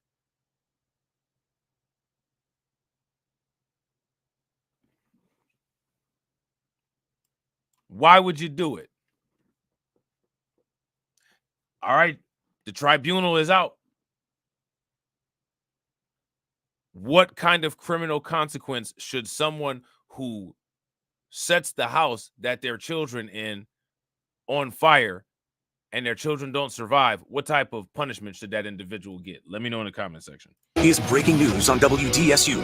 But first, breaking news from criminal court as the woman accused of helping her boyfriend after he set a house on fire, killing his 3 children inside, gets attacked in court. Those jarring moments unfolding after Shanika Phillips pleaded guilty to that gut-wrenching crime. WDSU's Ariel Brumfield was inside that courtroom. And Ariel, what prompted all of this? Randy, let me just start by saying Judge Kenya Holmes, she definitely told both families to remain calm, to stay in their seats, to not speak out. And she acknowledged the sensitivity of this case, but she also said that if they cut up in court today, they were going to jail. And things just took a turn for the worse very quickly. Now, there was a woman named Angel who actually rushed the bench where Shanika and her attorneys were sitting. She started hitting her from behind, dragged her out of her chair. And then that's when the deputies started to break up that fight. But by that time, obviously, family on both sides of this case, very emotional. And this incident happened actually after we heard witness or impact statements from the grandmother of those 3 kids, as well as their aunt. We are also told that this happened after Phillips decided to change her plea to guilty. She is guilty for 2 counts of accessory after the fact. Like I said, it was a very emotional day. Shanika Phillips is accused of being an accomplice to her boyfriend, Joseph Washington, who was accused of setting a home on America Street on fire, killing his 3 kids that were inside. and we're told in court, we heard from the grandmother that Phillips was actually aware of what Washington did. They say that he texted her actually admitting to setting that house on fire and killing the kids as well. So that woman's name, or the woman, Angel, who actually attacked those kids, we're told that she was very close to the family, intimately involved with those 3 kids. She said that she would take them to get haircuts with them for sports practices and things like that. So she was very shaken up. But Kenya Holmes very upset with how this played out today, obviously saying that we'll have to rejoin. We're told now at this point, the families will be back in court on Thursday to resolve this. I'll send it back to you now, Randy. Yeah, a lot of drama there in court today. Ariel, thank you so much for that report. Meanwhile, right now, So there's that. Very crazy crime too. So now we got to go check and see what Tiffy Boo is doing. Everybody's favorite mayor, Tiffy Boo. All right, y'all know who Tiffy Boo is. Y'all black. Y'all sitting up here attacking on a black woman.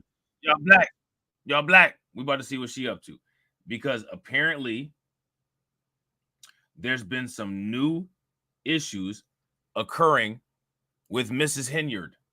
Shout out to Shamika Gray. What's good with it? Shout out to David Brown. What's good with you? All right, and we're going to see what's going on. And you guys know they got Lori Lightfoot doing an investigation. It's about to be lit. This is about to be a TV series. Y'all heard it first here. This is about to be a TV series. It's going to be called Going Down in Dalton. This is about to be lit. Now, y'all know I got the videos up about Tiffy Boo. I just haven't had a chance to stay on it because, like I said, you know what I'm saying? You know, your boy be trying to stay up to date. Can't do it all. This is one of the reasons why I haven't even made any videos recently. Just too much stuff going out. Too much stuff going on. You know what I'm saying? Embattled Dalton mayor. So what we about to look at here is we about to look at the initial findings that Lori Lightfoot has made in regards to this investigation on Tiffany Henyard. Now, I want to ask you guys this question. When all of this is said and done, how many people think that Tiffany Henyard is going to jail? How many people think that Tiffany Henyard is going to get charged with a crime? How many people think that Tiffany Henyard is going to go through some type of legal consequence? If you guys think that she is, then give me a thumbs up. If you guys think that she's not, then give me a thumbs down. And when you guys, to the replay viewers, shout out to the replay gang, hashtag replay gang. When you get to this part in the video, during the parts where this Tiffany Henyard part is playing, I will link some of the videos from the past of the Tiffany Henyard situation into the cards on the screen so that you guys can catch up on the past if you're not familiar with the whole story of this situation. In South suburban Dalton, a much awaited report from former Chicago Mayor Lori Lightfoot. She's expected to release findings from her investigation into corruption claims surrounding Dalton Mayor Tiffany Henyard.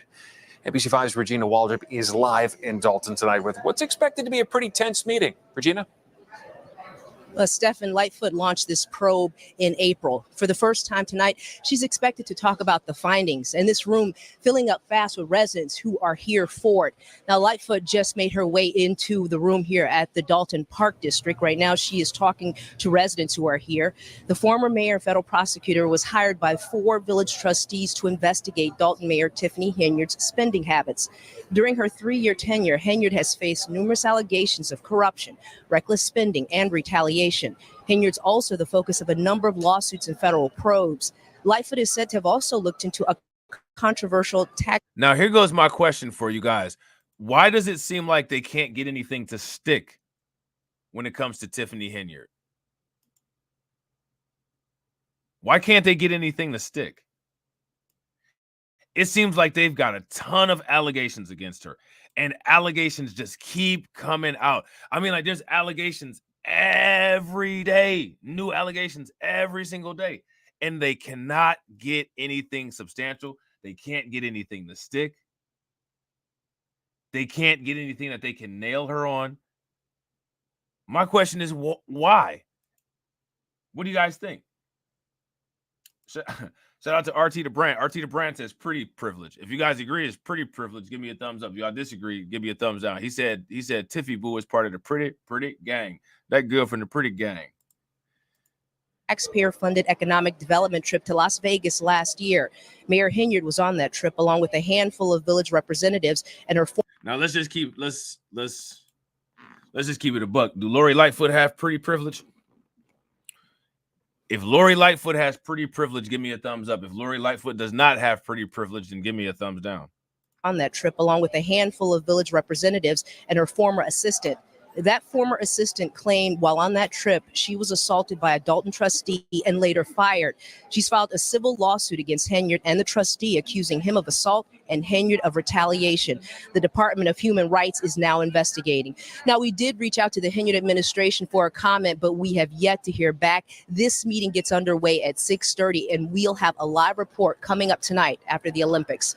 I'm live in Dalton, Regina Waldrop, NBC5 News. Look forward to your report at 10. Thank you, Regina. We have a lot more news to talk about tonight. Where did the money go in Dalton? Oh, man, Dalton about to be family to money gone. Family to money gone, Dalton.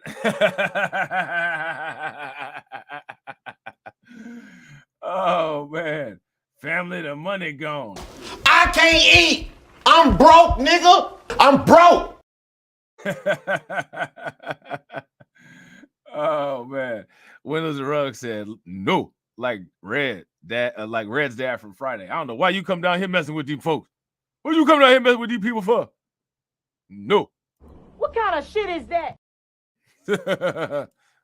That's the question former Chicago Mayor Lori Lightfoot was hired to answer. And for the first time tonight, she revealed some of her preliminary results of her investigation into questionable spending by Dalton Mayor Tiffany Henyard. NBC5's Regina Waldrop has been covering this story from the very start and is live tonight in Dalton with some of those startling findings. Regina? Now, Stephan, there were a lot of gasps from residents who were listening to this presentation, and I talked to several people after, and they said they knew things were bad, but they did not expect this. In Dalton tonight, a packed room for a long-awaited presentation on the village's financial crisis. Former Chicago Mayor and federal prosecutor Lori Lightfoot discussing her initial findings of an investigation into the spending habits of Dalton Mayor Tiffany Henyard and her administration. Some of the key findings: no annual report or audit since 2021. How do you do this? Is it like who audits these records? That there's just been no annual report audit since 2021. General fund in the red, $3.65 million. Police expenditure is up 21%. 589 checks totaling $6 million plus approved but not sent. 6 credit cards, very few receipts. Purchases under investigation. How do you get away with no annual report since 2021? How do you do that? Who's the oversight? Who are the oversight people that are supposed to be making sure that these audits get filled out every year? Somebody got to be in charge of that. Right?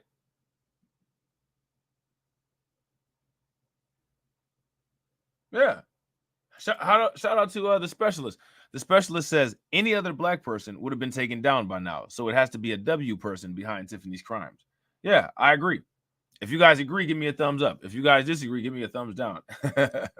I don't know where this came from. You know what I'm saying? But RT, the brand, just felt the need to give us his opinion that most black women have bad credit. You know what I'm saying? Like, what? Like, why? You know what I'm saying? Somebody help me. Like, why? I'll never understand. I never understand. Let's get it. The general fund for day-to-day operations in the red with $3.65 million. Police department expenditures up 21%, with 2 officers paid more in overtime pay than regular pay. As of June 18th, 589 checks totaling more than $6 million approved but not sent to vendors. 6 different credit cards with receipts. So look, I see not. Hold on. I was about to read Black Free Thinker's comment. I'm about to do it real quick. Black Free Thinker said you in here doing some WS babbling. Talentless, scandalous, plebiscite, babbling.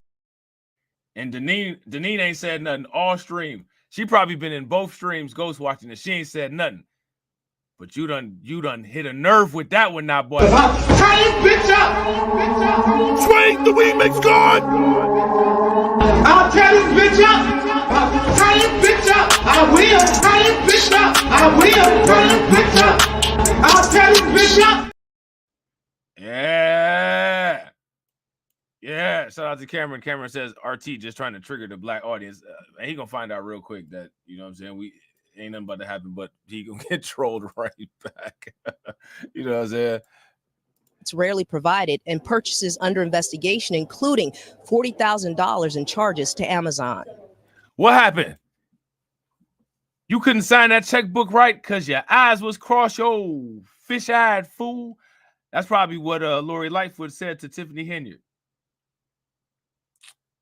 And Tiffany Henyard said, girl, anyway. I know you ain't talking about nobody's eyes. Celebrity death match. Lori Lightfoot versus Tiffany Henyard. Who y'all got y'all money on? You may hear a number of things in the coming days. But what I can assure you is the information that we have shared, that we're putting our names on, is drawn directly from the financial records of this village. I knew we were broke. And the way she broke it down and just let the other residents hear. I'd like to, I'm sure she's heard this before, but I just want to put my thoughts on the record. That's a very unique pair of glasses. That's a very unique pair of glasses. What do you guys think? If you guys agree, give me a thumbs up. If you guys disagree, give me a thumbs down. What was really going on, because Tiffany Henyard always talk about fake news, and this is real. Henyard is also the focus of a number of federal probes and lawsuits. Lightfoot says her administration did not cooperate with this investigation. Now, we did reach out to the Henyard administration for a statement, but have yet to hear back. As for next steps, well, Lightfoot said this investigation not over. There's still a lot of work to be done out here. Some other developments tonight. The board recently approved a change to the village's credit card policy, and the acting police chief was placed on leave Monday. They say he has now been terminated. There's a plan for a hiring freeze and layoffs, and also the board says the locks at Village Hall have been changed. That means elected officials out here can no longer use their Village Hall. Of course, there's so much happening out here, and we will continue to stay out here and follow this developing story. I'm live in Dalton tonight. Regina Waldrop, NBC5 News. Regina, thank you. Now, the big story we're following this morning, the outrage and the shock in South suburban Dalton last night during a packed meeting. That's where residents started to learn the scope of the village's financial problems. NBC5's Jen Schatz joins us now live in studio to explain how even more issues can come to light. Certainly a possibility. Now, the person leading this. Now, see, here go the thing, right? Do you guys remember that city councilwoman that we talked about? Very first video in the very first video that we watched. It was back when JT was acting like he had some sense in his head. That one, the video from the video from back in the beginning, before the ADHD started hitting. You know what I'm saying? Before the all the learning stuff started going on with JT. Didn't it seem like that city councilwoman was involved in less mess than Tiffany Henyard? And they got her up out the paint just that quick, but probably because she was dealing directly with an undercover. Maybe they haven't gotten Tiffany interacting with an undercover or something like that. You know what I'm saying? Shout out to Deneen. Deneen said that Tiffany might have left town. I heard that she was missing for a minute. I don't know if she popped back up or what. Investigation. Former Chicago Mayor Lori Lightfoot, who's also a federal prosecutor, says this investigation is not over yet. What she did find so far led to gasps from some residents. Things like $40,000 worth of Amazon purchases using the village's credit cards, which rarely had receipts provided. Take a look. This was the packed room in Dalton last night, where Lightfoot presented those initial findings into the spending habits of Dalton Mayor Tiffany Henyard and her administration. Lightfoot's findings showed there's been no annual report of audits for the village since 2021. The general fund, which covers day-to-day operations, has been steadily declining. This is what I need to know. I need to understand. Is there anybody in the chat who can answer this question? Who is supposed to oversee and make sure that these annual reports are done? Do these go to the governor of the state? Who gets this annual report, and who's supposed to keep track of whether these are done? Because this is an annual report, which means that this is being reported to someone. Shout out to Dre D. Dre D says the trustees are supposed to get it. Now, that wouldn't be the same trustees that sit around at this meeting with Tiffany Henyard and complain about her, right? Because I don't know if in any of their complaints, I don't know if in the complaints that they've complained about, you know what I'm saying? I don't know if they've complained about not getting the reports. You know what I'm saying? So let me know what y'all think.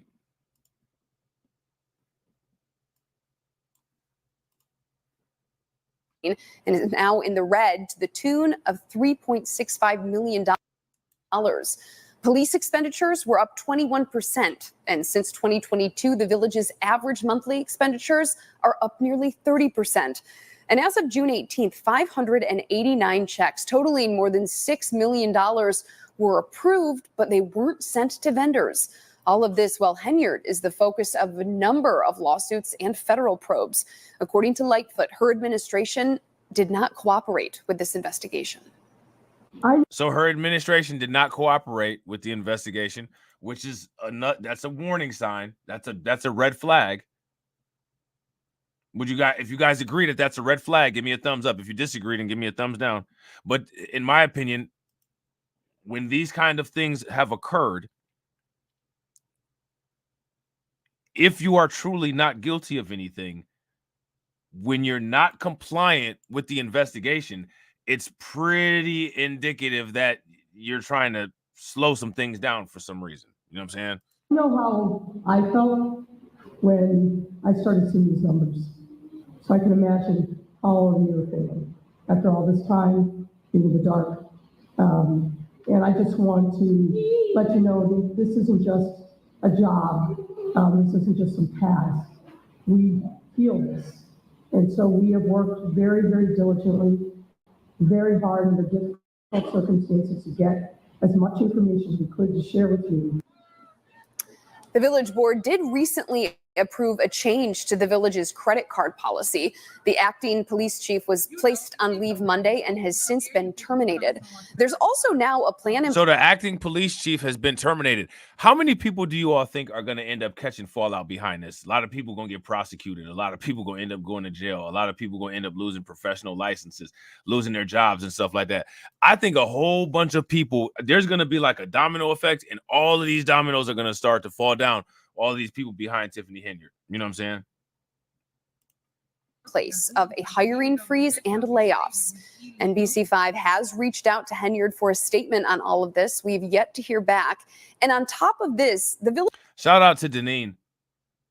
Yeah, and I got to agree with Chameleon. Only the black people. Yeah. If you guys agree with Chameleon, throw some flames in the chat. Deneen says, from a quick search, looks like the comptroller for the state oversees the audits. So somebody, the comptroller needs to get dragged into this, and somebody needs to be asking the comptroller, did you not notice that these hadn't been done for the last 3 years? Is that a dereliction of your duty? Shout out to Shatera. Shatera said, Tiff probably here in Atlanta. That's where all the scammers go. See?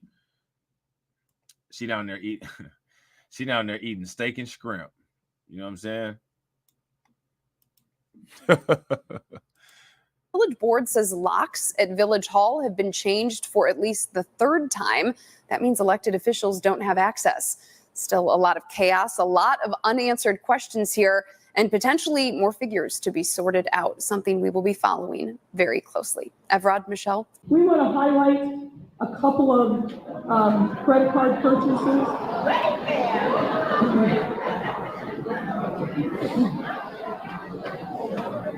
You're having the same reaction that we did when we saw it. Look at that. What did she buy on Amazon for $33,000? Credit card use. While we do not have a complete set of credit card statements, there were some purchases that require further investigation. Some examples of notable charges identified to the date are below. Now, all three of these charges was on the 5th of January, 2023. One charge was $33,005. What could you possibly be buying on Amazon that cost that damn much?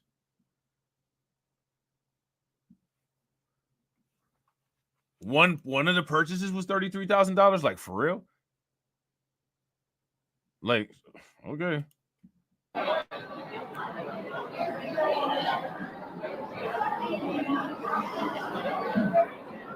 So in particular, we were very concerned to see the top three purchases that were highlighted for you that were booked on January 5th of 2023. That's roughly $40,000, a little more than that, in credit card purchases on Amazon in the same day. And our understanding is that the village does not have an Amazon account. These are somebody using one of the credit cards and charging these amounts using your tax. We suspect we're going to see, as you can see, expenditures at Target, Walgreens, Best Buy, a number of charges that raise questions in our mind. Are these legitimate purchases using the credit card? What we've also found in the credit cards, I know that there's been a lot of interest in travel, and we are highlighting here on this slide some of the travel that is reflected in the. Man, that's crazy, man. Hold on real quick. It's out of South Suburban. Hold on, let me see. Well, I guess we could watch this. I'm not sure when this is from. And then we can watch this next video. Hold on real quick. This is only a minute. Let's get it.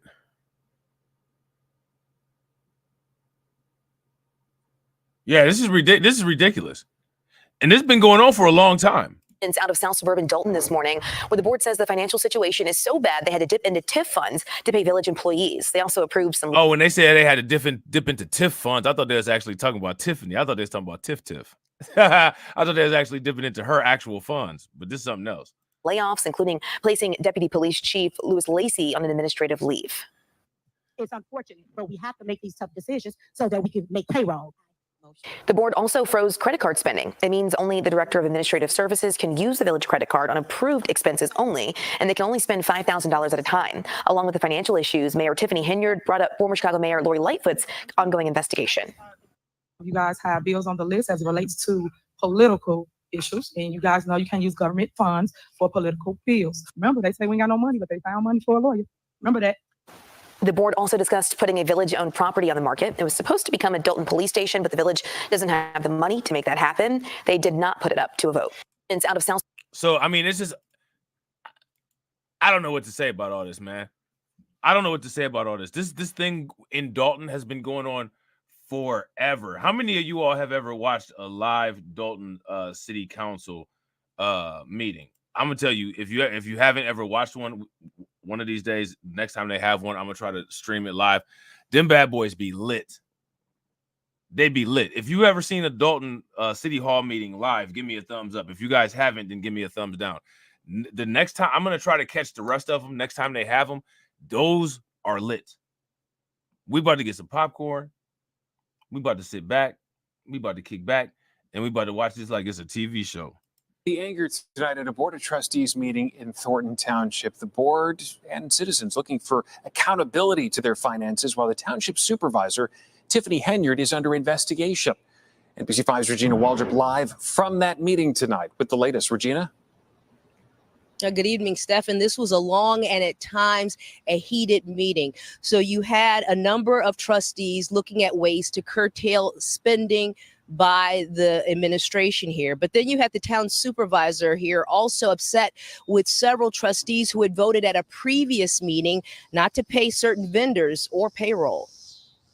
Hold on, you out of order. If you want to have a little cat fight, we can handle this back there. In Thornton Township, a tense special meeting with several trustees backing ordinances they say were about increasing accountability and preventing unapproved spending by the township, which is run by Supervisor Tiffany Henyard. She's also the mayor of Dalton and under federal investigation for alleged misuse of municipal funds. One of the ordinances proposed at the special meeting would have put a cap on credit card spending with purchases approved by the finance director, but that ordinance did not pass. Coming in, I mean, unfortunately, we knew it was going to be a little messy, but it's just something we felt important that had to be done, that should be done. So, but like I said, you have just some accountability, some transparency. And once again, I mean, as you can see, it's, you know, there's a lot of rhetoric and there's a lot of going back and forth, but how many true answers did we get? Also happening in Dalton, Deputy Police Chief Louis Lacey, fired for insubordination last week by the Dalton Village Board, is back, appointed by Tiffany Henyard as police chief. Trustees say it's an illegal. Like, do you guys see? Like, it's just like, it's blatant. It's literally nothing but drama.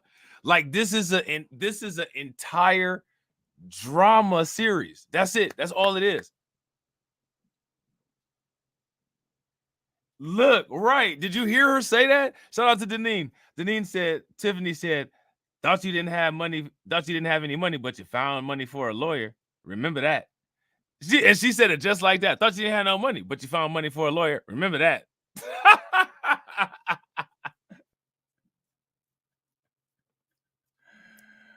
Oh man, if you guys agree with Black Free Thinker, give me a thumbs up, man. If y'all disagree, give me a thumbs down. Black Free Thinker says, middle class suburb and a mostly black one too. This is sad, bro. This is ridiculous, man. This is ridiculous. This is ridiculous. This is just no. You know what I'm saying? No.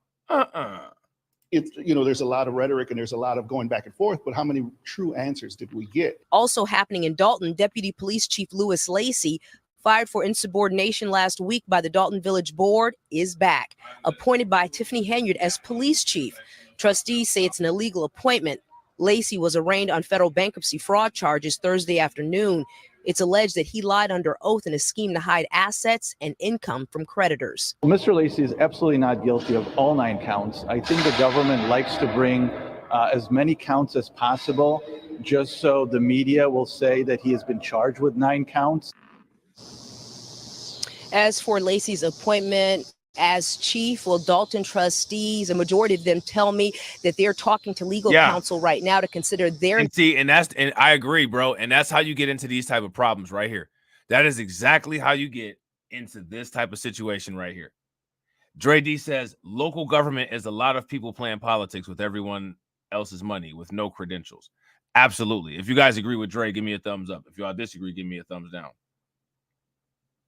I agree. And also, Shatera, the very people that are trying to get her out of there, they all used to be cool. They supported her. I would not be surprised if they were not part of the force behind getting her in. All of them people that's mad, all the people that is, you know what I'm saying, like just going on Fox News and complaining about Tiffany Henyard, those was all her peoples. Those were all her homies. Those was all the homies. They had like a homies civil war, and now here we are. Now, if you ask me, probably the reality of the situation, the entire city hall is dirty, if you ask me. And there was probably some falling out because somebody was getting more than somebody else. I hate to say that, but that's what I think happened. You know what I'm saying? Next steps. As for Thornton Township, still no budget here. That is one of the issues that likely will be tackled at the next meeting. That happens next Tuesday. I'm live in South Holland tonight. Regina Waldrop, NBC5 News. We know you'll be following it. Regina, thank you very much. It is 6:07 this morning, and there is more fallout in Dalton and Thornton Township. Illinois Comptroller Susana Mendoza making a big move after Dalton failed to submit. Anytime they got the black news anchors, anytime they got the black news anchors covering this, they look so unmotivated. They look so just like really, we got to do this story again.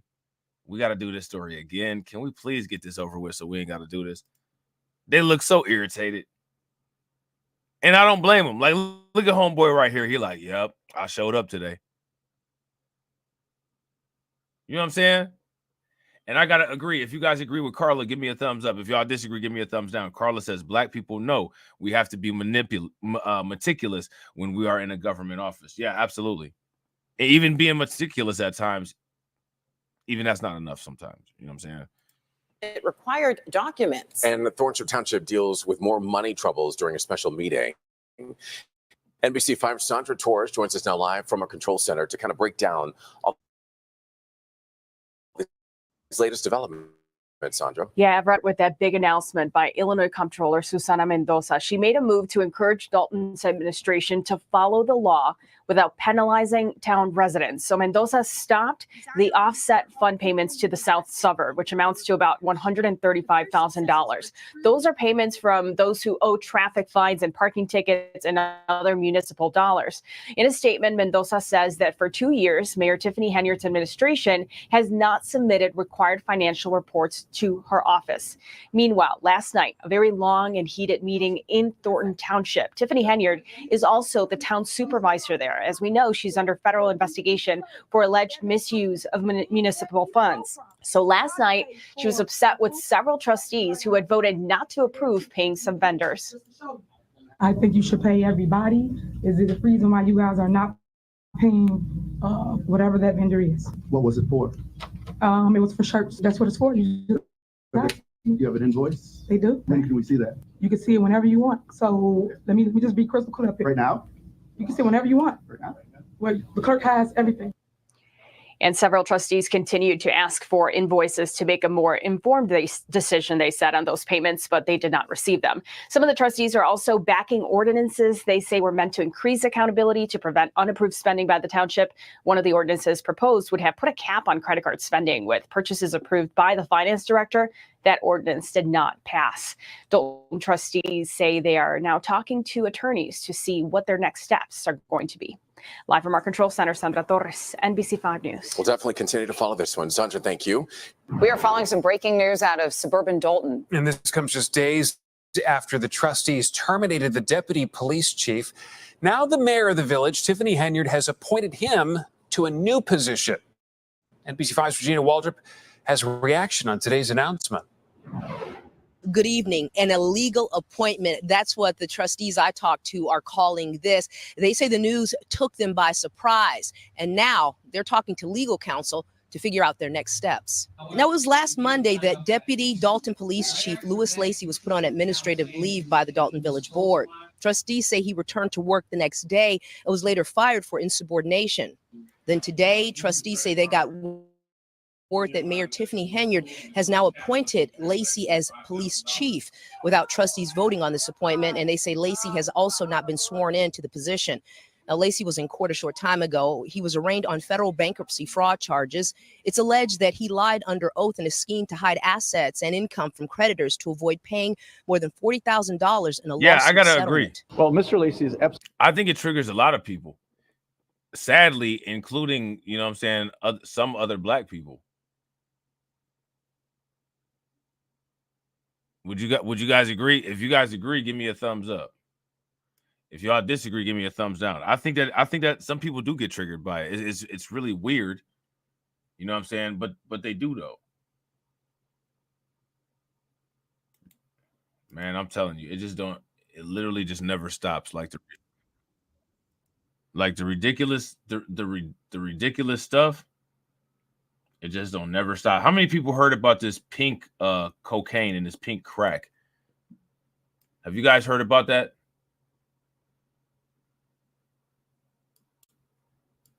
If you guys have heard about the pink cocaine or the pink crack, give me a thumbs up.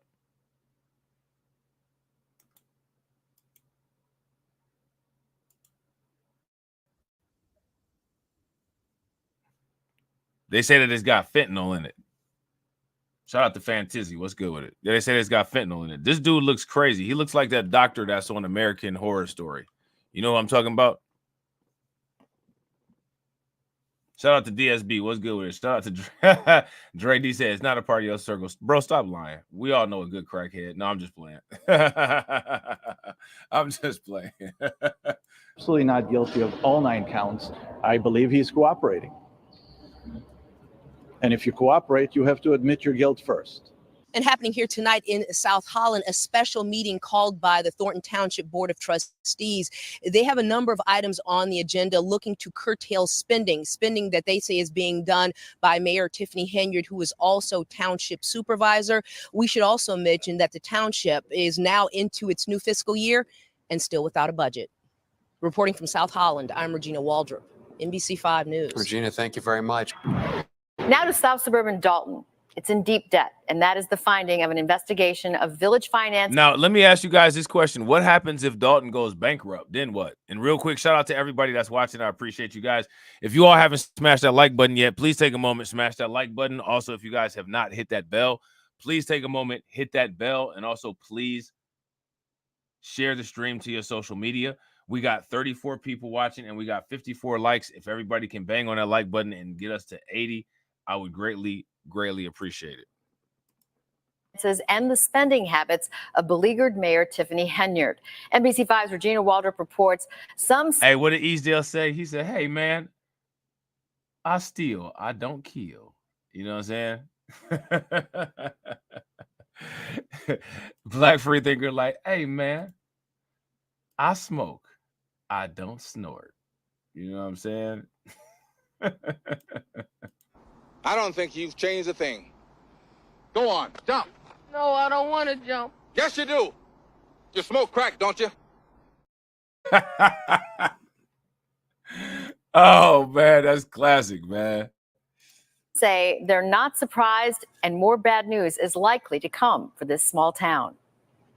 A village in financial crisis. To sit there and see that report yesterday, it really made me sick to my stomach. A recent probe into the spending habits of self-proclaimed super mayor Tiffany Henyard and her administration paints a bleak picture for Dalton. Henyard is the focus of a number of lawsuits and federal probes. Former Chicago Mayor Lori Lightfoot launched this probe in April. She was hired by trustees. Some of her key findings: no annual reports or audits since 2021. The general fund for day-to-day operations had a healthy No, I feel it, bro. I ain't even mad at it. I feel it. I feel it. $5 million surplus a couple of years ago. It's now in the red, $3.6 million. Police department expenditures up 21%. 2 officers being paid more in overtime pay than regular pay. The deputy police chief got more than $200,000 in overtime pay. Now here goes my question. What are people's thoughts on Lori Lightfoot investigating this situation? What do you all think about that? Yeah, that's exact. I don't understand. Like, Shatira, you read my mind. Like, I don't get why why is Lori Lightfoot there? Like, I don't understand that. Why did they get her? Like, I don't get it. 589 checks for more than $6 million approved but not sent to vendors, and the village using 6 different credit cards, but receipts rarely provided. More than $40,000 in charges on the same day to Amazon. Tammy Brown and Kiana Belcher are trustees. Who would make a one day purchase of over $40,000 to Amazon? And the main thing is, what is it? Well, they knew what they were doing, and they thought they can get away with it. Also happening this week, a proposal to change credit card policies. 8 village employees laid off, and the deputy police chief put on administrative leave Monday has now been fired for insubordination. So now, mind you, he got fired, but then they brought not Lori Lightfoot, but Tiffany Henyard brought him back and instated him as the chief of police. Hiring freeze and additional layoffs, that'll be discussed at the next village board meeting. In Dalton, I'm Regina Waldrop. Now, here goes my question for you guys. How many people want me to find out when the next board meeting is and we can live stream that next board meeting? Because I'm telling you, those board meetings are lit. You ain't never seen no lit live stream until you seen a Dalton board of trustees meeting. You know what I'm saying? It's some channels on YouTube that stream them. I know that the Dalton trustees YouTube channel actually streams them. So yeah, if y'all want that, if y'all want to see that, throw some flames in the chat, and I'll make sure that I take a look and see when it is, and try to make sure that my schedule is available, and we'll get it together. And you know what I'm saying? It'll be an event. We'll have some fun. You know what I'm saying?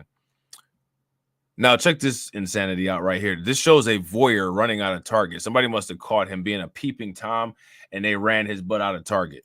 Exclusive video of a suspected video voyeur caught in the act. And police say he ran out of a Target store after trying to record a woman in the changing room. The Look at that, suspect running, is also look at accused of recording 2 young women at the Sawgrass Mills I gotta Mall. run. Help me, help me. Did you see it? Like, he didn't have no facial expression or nothing. He just ran his bald head self out of there. Ain't no meeting like a Dalton meeting. Facts.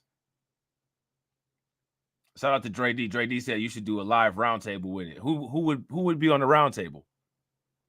Give me some suggestions for people on the roundtable. Y'all know I don't.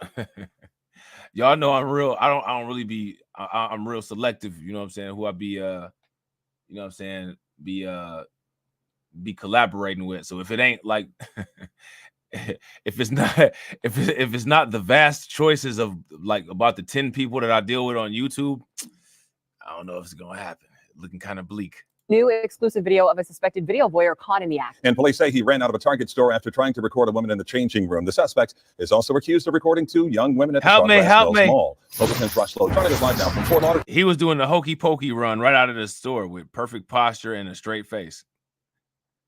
How you even run off beat is the question.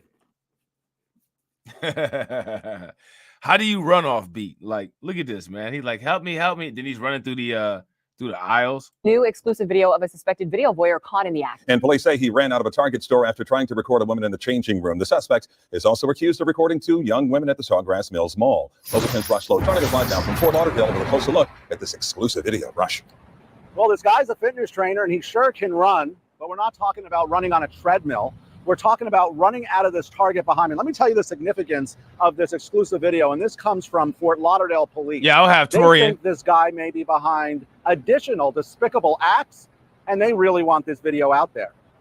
So this guy, say cops, is a fitness trainer, and he's running inside Target. He sure can run. The running continues. What's he running from? Victim steps into the changing room.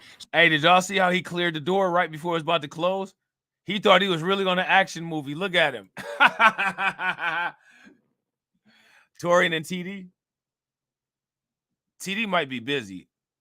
You know what I'm saying? He kind of, it depends. I think the meetings be at night.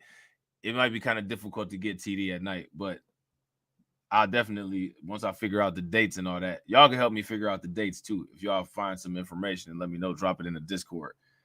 But yeah, I'm gonna try to find out the dates and then you know what I'm saying, we'll see what's going on. You know what I'm saying?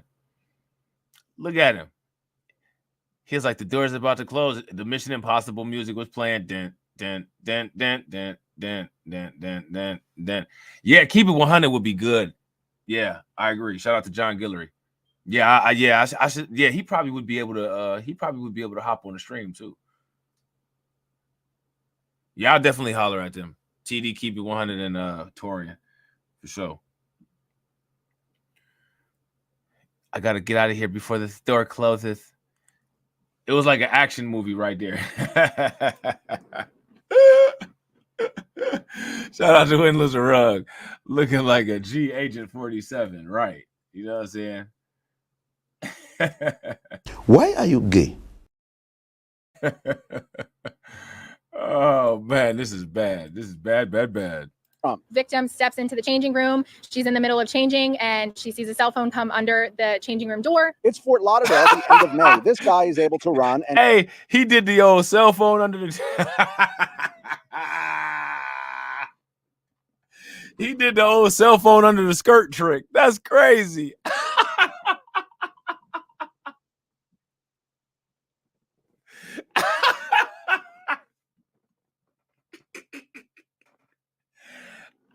You can't make this up, man. What this fool thought he was doing? He did the old cell phone under. Yeah, I'm about to give me a little something I can look at later. Just I was slide. Like, ain't nobody gonna look down and see your hand or anything. Like, what? And get away. That brings us to the end of July when there's a similar incident at the Sawgrass Mills Mall, someone filming women changing at the H&M store. Police put out these still photos. One of our crime analysts was able to use investigative techniques to identify the suspect in our case, as well as in a case in another jurisdiction. Police say his name is Ken Constantine. When we were there as he bonded out of jail on Friday, he wanted no part of the camera. Speaking of cameras, let's bring you back inside of Target. Constantine walks up to the dressing room area with clothes, and off he goes into the dressing room. Casey, according to your arrest warrant, the woman in the changing area, when she noticed the camera, said, "Are you expletive kidding me?" Talk about the invasion of privacy here. She was very well aware of her surroundings, and good job on her for, immediately taking action. And that's where the suspect was off to the races, but the run ends with a mugshot. Co-workers told us that this fitness instructor is happily married. This guy is a pretty well-known fitness trainer. We spoke to co-workers who said he's happily married. I don't know him personally. And police. Oh, I don't think that he's happily married if he's doing this. How many of you all believe this hype that he's happily married? If you guys believe this hype that he's happily married, give me a thumbs up. If y'all don't think that he's happily married, give me a thumbs down. We say this newly released video is important. That video is significant because that is the video that linked the two cases together. Okay, so once again, Fort Lauderdale police not only cracked this case, you heard from their spokesperson there, as soon as they saw those still photos, said, wait a minute, that's our guy from Target. But they believe that he may be behind additional cases. So now that you've seen the video and you've seen this guy in action, you've seen him running, if you feel like you've been victimized by him, police want you to pick up the phone and call Crime Stoppers. That number in Broward County is 954-493-TIPS. For now, I'm live in Fort Lauderdale. Rosh Lowe, Local 10 News. All right, so there's that. All right, so now what we got to do is we got to take a look at some more stuff. We got to take a look at some more stuff because it just don't stop. Okay? It just doesn't stop. It just continues. Ooh, hold on real quick. Let me see something. It just continues to get ridiculous. It just continues to get ridiculous. And I'm going to tell you guys, I love talking about this kind of stuff. You know what I'm saying? And I'll tell you what, man, when I'm finally able to just do content full time, oh man, you guys are gonna have such a good time. You guys are gonna have such a good time. Because these stories, we don't get a chance to hear about all of these insane stories that are on the news. You know what I'm saying? And you would just be shocked. Like, listening to national news is so not accurate. It's so not accurate. You know what I'm saying? They have you believing all kinds of stuff that is absolutely not true and not accurate, while you guys are missing out on the good stuff. Out of all of these stories that we've looked at so far today, how many people had heard about any of these? If you guys had heard about them, give me a thumbs up. If you guys had not heard about them, then give me a thumbs down. And it's not even everything. Shout out to Tedra. You know what I'm saying? Shout out to Brooklyn Queen. There's a ton of people that are part of the Discord that put stories in there all the time. And sometimes I get them and sometimes I don't. You know what I'm saying? And just with like 2 hours and 15 minutes worth of content, all of these stories that they just forget to talk about on Fox News. All the stories that actual Justice Warrior forgets to do a video about. It's crazy. 6, his job is to help children. But tonight, this Miami-Dade school psychologist is accused of possessing and distributing child pornography. Now, why was he doing that? Do you guys notice a pattern with this particular type of offense? And I want you guys to pay very close attention to this dude's ugly face. It looks like somebody took a broomstick and tried to beat candy out of his head. You notice that? It looked like they used his head like it was a piñata. Now at 6, his job is to help children. But tonight, this Miami-Dade school psychologist is accused of possessing and distributing. Shout out to Shatera. Yeah. All you got to do, just join the Discord. Or you could also send messages on Patreon. I don't use Twitter too much. You know what I'm saying? I honestly really don't use any of my other social media too much. I usually only use the Discord. I try to check my email, but I'm not the best at checking email. The best, quickest way to get a message or a story submission to me is by using the Discord and then just tagging me in the post. Hold on, I'm gonna put the link for the Discord in the chat. Hold on. All right, hold on. Let's see. Give me 1 second. While you guys are waiting, if you haven't smashed the like button yet, take a moment, smash that like button. Also, if you guys haven't hit the bell, take a moment, hit that bell, and also share the stream to your social media. All right, let me see. Here we go. Now, you guys remember, right? When you join Discord, do not download the Discord app onto your computer. Don't download the Discord app onto your phone. Use it on your computer in a separate browser tab or a separate browser window. Okay. Child pornography. CBS News Miami's Yvonne Taylor joins us live from Northwest Miami-Dade. And Yvonne, investigators now revealing how they make this case. Yes, Jim, they received a tip from a social platform about Robert Lee Turner, a 62-year-old man that they started investigating him since May of this year, basically 3 months ago. Now he's here behind bars, and they set a bond for him of $28,000. defendant in this case was a psychiatrist who did work for the school system. The state attorney underscored the position Robert Lee Turner, who was listening in bond court, held for years in Miami-Dade school system. Mr. Robert Lee Turner didn't just counsel any children within Miami-Dade public schools, but specifically children who were special needs. Detective Andrew Martin said the 3 months investigation turned intense because of Turner's position around children, and Monday morning he was arrested at his house in Southwest Miami-Dade. His neighbor shared this footage. Now, let me ask you guys this. How long do you think that this individual was doing stuff like this? How long do you all think that he was allowed to be around kids, have access to kids, probably took advantage of kids, and looking at inappropriate things that he had no business looking at? How long was this allowed to go on? Is my question for you guys. Let me know what you guys think. With CBS News Miami, when cops showed up. And when they arrived at Robert Lee Turner's home, instead of being held responsible for his actions, Robert Lee Turner decided that he wanted to resist arrest by locking himself within a room of the home. The arrest report stated suspect promoted, distributed 2 videos of child abuse material to over 50 other users. There was 1 video of 2 juveniles appearing to be 10 to 12 years old. A video of 4 nude juvenile males on a bed. They appeared to be between the ages of 8 to 14 years old. Our internet crimes against children. Like what? And this dude was working at a school.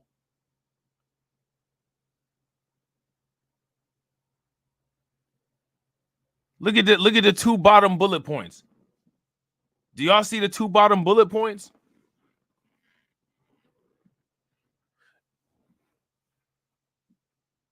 Yeah, shout out to Tedra. Tedra said it'd be some wild stuff going on that I would never hear about until I see it in Discord. Facts. Super facts. Now here goes another question, right? When it comes to the political issues and all of the, the politics and all this kind of stuff, how they sit there and talk about crime-ridden cities and all about, when are we going to have a national conversation about the sexual degenerate school systems in the United States and who's contributing to all of that? When are we going to have that conversation? When are we going to have the conversation about getting the sexual degeneracy out of school? And I'm not talking about the LGBTQ books and literature at this particular moment. I'm talking about other stuff like this. And who's the perpetrators of this stuff? I think that we should make this a national conversation. And the reason why is because who feels safe sending your kids to school anymore?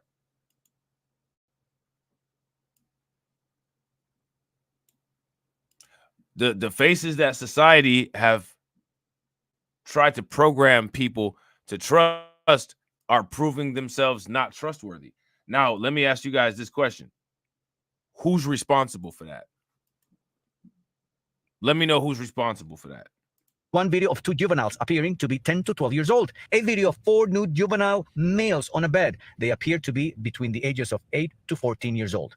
Our internet crimes against children detectives received a tip via a social media platform that informed them that there was an individual who was in possession of and distributed child sexual abuse material. Today, we showed up at the house of Turner. Nobody responded, while we noticed scattered pieces of the door on the floor. We reached out to Miami-Dade school system, where Turner worked as a psychologist since 2017. They responded with a statement saying Miami-Dade Public Schools is deeply troubled by the disturbing allegations made against this individual. This type of behavior will not be tolerated. As such, the individual's employment with the district has been terminated and he will be precluded from seeking future employment with Miami-Dade County Public Schools. And at CBS News Miami, we managed to actually find 2 of the schools where Robert Lee Turner was also a psychologist. One of them was Redland Elementary and the other one, Felix Varela High School. Now, he currently faces 8 charges. Miami-Dade Police says if by any chance you feel that one of your children may have been a victim of this man, contact Crime Stoppers of Miami-Dade. The number is 305-471-TEAMS. We are live in West Miami-Dade. Ivan Taylor, CBS News. Ooh, That's that dude right there. Let me tell you something. He's going to when they get this prosecuted, there's no end in sight for him. And on top, and he thinks he's looking bad right now. I'm about to show y'all this picture of him. Look at this. He peeking right through this channel 10 sign. See this right here? Hold on real quick. Right now it's see that? He think he's looking bad right there. Listen, man, when he gets to prison, when they get to prison, The moment he walked through the doors, them inmates finna pop up like. Swing the remix God! I'll tear this bitch up! Turn this bitch up! I will! Turn this bitch up! I will! Turn this bitch up! I'll tear this bitch up! Yeah. They gonna tear that ass up. You know what I'm saying? Turn this bitch up! Swing the remix God! I'll tear this bitch up! Turn this bitch up! I will! Turn this bitch up! I will! Turn this bitch up! I'll tear this bitch up! Shout out to Cameron. Yeah, he looked like Deadpool. He do look like Deadpool. Deadpool degenerate too. You know what I'm saying? Deadpool is a degenerate too. We begin with a local 10 news safety alert. A Miami-Dade school's psychologist arrested and accused of heinous acts. Investigators say he sent out videos that show children engaging in sex acts. And when police arrived at his home, he barricaded himself inside a bathroom. Let's get right to Local 10's Leanne Motorhone live in Southwest Miami-Dade with the disturbing details. Leanne. We're talking about a child psychologist accused of possessing and distributing child porn. The raid that resulted in his arrest took place at the home right behind me. The school district says he is now fired. Good morning, Mr. Turner. 62-year-old Robert Lee Turner appearing in bond court Tuesday, visibly injured and wearing a safety smock. He's charged with 2 counts of distributing child pornography, 5 counts of possessing child porn, and 2 counts of resisting arrest. What's even more disturbing, Turner is a child psychologist specializing in patients with autism and was recently employed by Miami-Dade Public Schools. He was working with special needs kids, including kids with autism. Miami-Dade police say they received a cyber tip from the National Center for Missing and Exploited Children submitted by Instagram. Turner is accused of sending 2 videos to 50 users using his account Dr. Robert L. Turner, an account that has since been deleted by Meta. The same account allegedly contained 5 images and videos of children, the descriptions of which are too disturbing and graphic for television. Police say he described one of those videos in a comment as yummy. On Wednesday, police served a search warrant at his house. That's disgusting, dude. Man, this dude is, 8 counts. Let me ask y'all this question. But you never know because you know the system is actually working for this guy. So that's always a problem, right? My question for you guys is, how long do you guys think that he's going to end up doing in prison? What kind of sentence is homeboy going to get? Is he going to be doing time for? Look at this. You know he was paid. Look at this nice apartment that he lives in. Miami-Dade is not the cheapest area to live in. The nice part of Miami-Dade, even the bad part of Miami-Dade is expensive. And working with autistic kids, he was abusing a vulnerable population. Using his professional credentials, professional access, and knowledge of his career field to get inside access to harm and abuse people who he was supposed to be a trusted authority of. This dude is some of the worst type of scum. This is the type of person that is a police officer that harms civilians. Except for this is worse. You're harming civilian children. And you're supposed to be helping them. Your job is to help them. And you're using the access that you have that should facilitate you helping them to harm them for your own personal gain. You're nasty. You're nasty. The signs of which are still evident by the broken front door. Police say Turner tried resisting arrest by hiding in a bathroom and prevented his hands from being cuffed. Police say he admitted the account was his to viewing child porn and even identified one of the images. No unsupervised contact with any minor children. Through the window of this vehicle parked outside Turner's home, we can see this Miami-Dade school's exceptional student sweater. The district tells Local 10 Turner was employed with them since 2017. And while he was not assigned to any one specific school, he was sent to schools throughout the district as needed. MDCPS calls the allegations against Turner disturbing and says he's been terminated and will never again be employed by the district.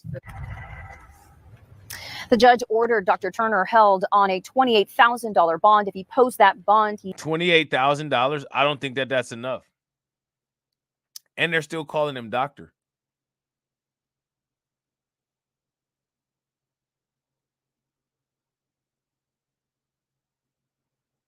They still calling this individual doctor. I don't think that he should be given, the professional respect and credentials after showing that he's an unprofessional creep. He must be on house arrest with a GPS monitor. He has also been ordered to stay away from any minors under the age of 18 and is prohibited from using the internet unless it's to communicate with his attorney. We're live in Southwest Miami-Dade. I'm Leanne Morejon, Local 10 News. Very upsetting to hear all that. Leanne, thank you. So this dude is on punishment from the internet. You know what I'm saying? He's such a degenerate. You know what I'm saying? He's such a degenerate. He's not allowed on the internet without supervision as an adult because he can't stop trying to take advantage of kids. Now, again, we got to always ask the question. We got to always bring it back. Where's the national news coverage on this kind of stuff? Where's the national news coverage on this kind of stuff? This dude right here, this individual right here that I'm about to show y'all, this individual right here got 41 years in prison for a grape that he committed. 41 years in prison. It is sentencing day for a teenager who police say raped a woman on her way to work and live streamed the whole thing. Now, mind you, this was a teenager, raped a woman on the way to work, streamed it, live streamed it. How many people heard about this incident? If you heard about this, give me a thumbs up. If you did not hear about this, then give me an angry face in the chat. Now, it is sentencing day for a teenager who police say raped a woman on her way to work and live streamed the whole thing. Local 10's Leanne Morejon is live. She's at the courthouse in Fort Lauderdale with the developments today. Terry Berger Smith, now 17 years old, will be in prison until he is nearly 60. Let's take you inside the courtroom where you can see that he was right there. Other folks in the courtroom as well. The mother of the victim, the judge. He was just 14 years old when he committed the brutal rape of a 21-year-old woman. A judge sentencing him to 41.25 years in prison and probation for the rest of his life once he gets out. His defense attorney requested what's called a downward departure so that the judge could perhaps consider a lower sentence than what the state guidelines would suggest. They cited age as a factor. His parents spoke to the court, as did Smith himself, who said he was sorry and wanted to make something of his life. The judge, however, said that the facts of the case were just too much to overcome. The defense seeks a downward departure in juvenile sentencing. And now, mind you, again, this dude is a juvenile. They charged him and sentenced him as an adult. Which, I mean, you know,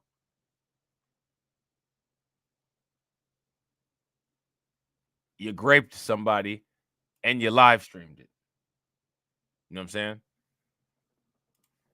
saying? Certainly the age would qualify it, but the facts in this case do not justify it. Obviously, I would love for it to be forever, but in all reality, it is forever because he'll always be followed with that taint, just as my daughter will always be followed with what happened. It was June 2022 when Smith attacked his 21-year-old victim as she walked to work in Hollywood. He beat her, threatened her, forced her into sex, even FaceTimed a friend while he was doing it, and also filmed parts of the attack. Those clips were played in the courtroom. That was extremely hard to bear witness to for not only myself, but for everyone in the courtroom. In fact, Smith kept his head down and his eyes closed as those clips were played in court. He did take an open plea, which meant that he pled guilty to the crimes that he was accused of and left that sentence open for the judge to determine. Again, more than 41 years in prison for this teenager. He has 30 days to appeal. We're live in Fort Lauderdale. I'm Leanne Morejon, Local 10 News. Now it is. Yeah, that's he's done. That's a wrap. Definitely a wrap. You know what I'm saying? That dude. Yeah, man. No more life for him. You know what I'm saying?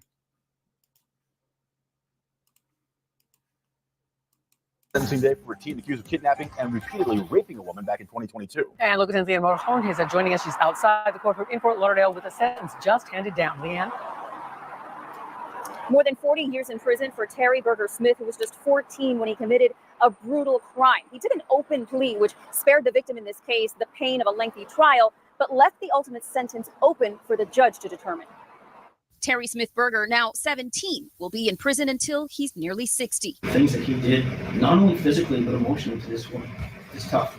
He was just 14 when he committed a brutal rape. A judge sentenced him to 495 months in prison, more than 41 years. He'll be on probation for the rest of his life once he gets out. And I feel like that what would happen was fair. I would love for it to be forever, but in all reality, it is forever. The victim's mother spoke in court on behalf of her daughter, who's still too traumatized to be in the same room with Smith. As a mother, it is devastating to witness the profound impact that this cruel act has had on his life. It was June 2022 when Smith attacked his 21-year-old victim as she walked to work in Hollywood. He beat her, threatened her, forced her into sex, FaceTimed a friend while he was doing it, and even filmed parts of the attack. The disturbing clips were played in the courtroom as Smith hung his head and closed his eyes. I really don't think he's a monster. I think he is capable of redemption. Smith's defense attorney requested what's called a downward departure, citing his age as a factor. I would just like to apologize. Are you going to be careful? Always. Smith's parents also spoke to the court, as did Smith himself, who begged for leniency. I pray for the victims' forgiveness daily and tremendously. I hope that one day I'll be forgiven. I also apologize to the victims' loved ones. The facts of the case were just too much for the judge to look past. The defense seeks a downward departure in juvenile sanctions.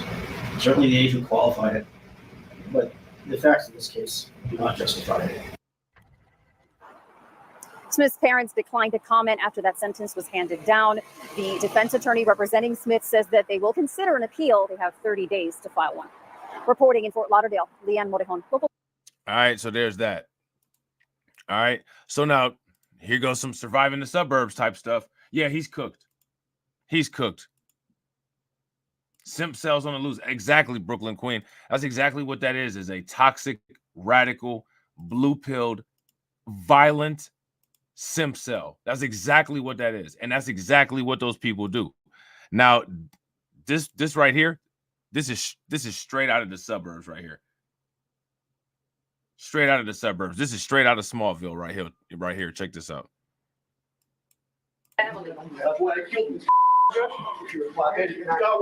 You see, he going ham in court. You hear what he said? Listen.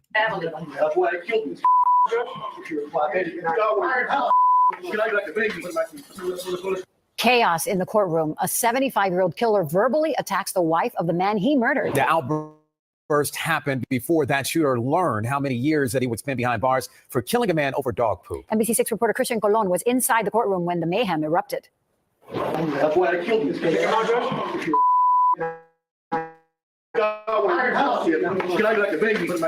That's why I killed him. He cried like a baby. Those are the words Omar Rodriguez yelled at the wife of Jose Ray, a neighbor he shot and killed because Ray's dog was attempting to poop on his yard. Scour was your husband. Scour was your husband. Stability and of the entire family. That's why I killed this guy. Rodriguez was known to be aggressive and difficult. Now, here goes my question. Here goes my question. Was it worth it? I mean, was it worth it? Now, see, the thing is that they always try to go in as if like we're the only people that have these type of issues or do these kind of things. But as you can see, it's not the case. As you can see, that's not the case. So my question is, as we watch this stuff, right? Like as we see these things, why don't we see a reflection of these type of stories in the national news? And here's my question. Should there be a demand to say, hey, national news, when are you guys going to start actually, reporting the news? When are you guys going to do that?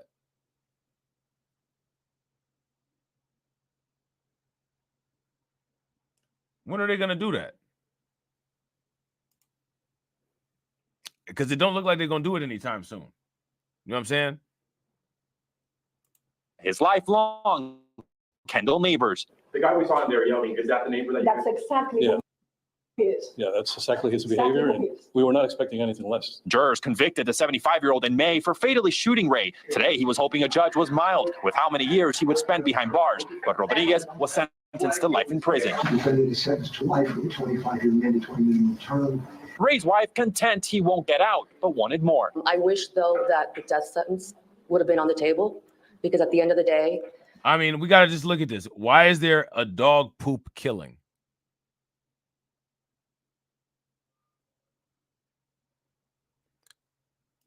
Can we talk about that? Seriously, can we talk about that? Why is there a dog poop killing? Like, why is this a thing? There's a dog poop killing. Somebody was deleted over dog poop. Somebody make that make sense. Why did that happen? Why did that occur? Where did this happen at? Let me ask you guys a question. When's the last time you've seen something like this happen in the hood? people just getting killed over dog poop every day, right? Mr. Rodriguez will continue to see his family.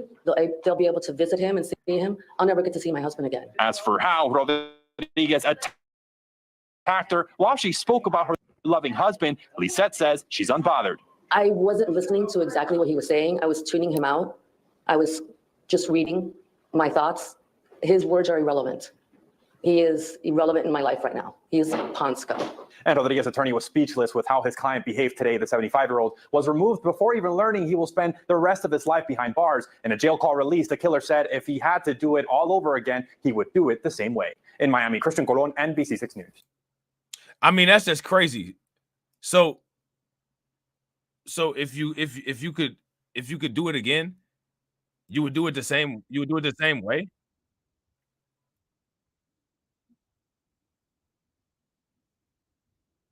Hold on real quick. So if he could do it again, he would do it the same way. Like, what?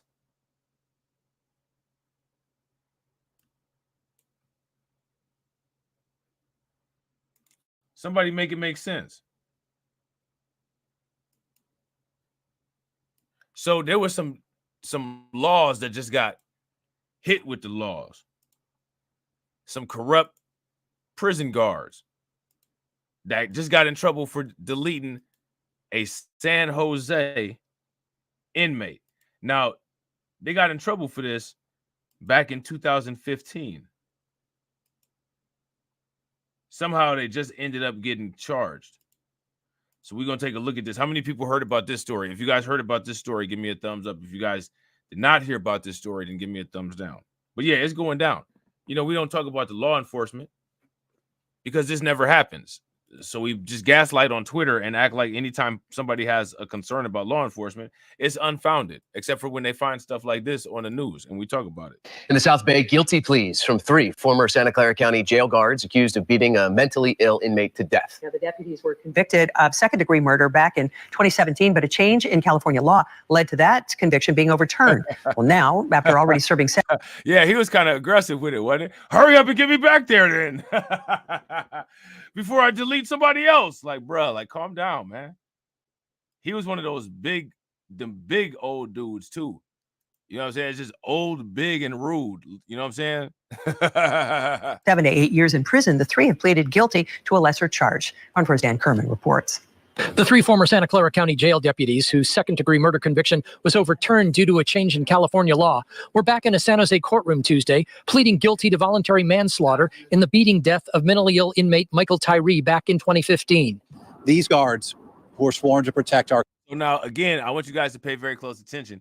Do you guys see how these law enforcement officers, they're always very aggressive. They're always very aggressive to these individuals that end up having mental issues, mental health problems.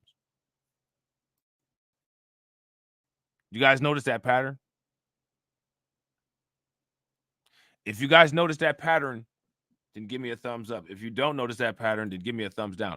But that's always how it is. And we got to ask the question, well, when is this going to change? I mean, we've been talking about this forever. There's supposed to be all of these, you know, criminal justice efforts and all of this stuff to improve things. And ironically, we never see the improvement. We never get the improvement.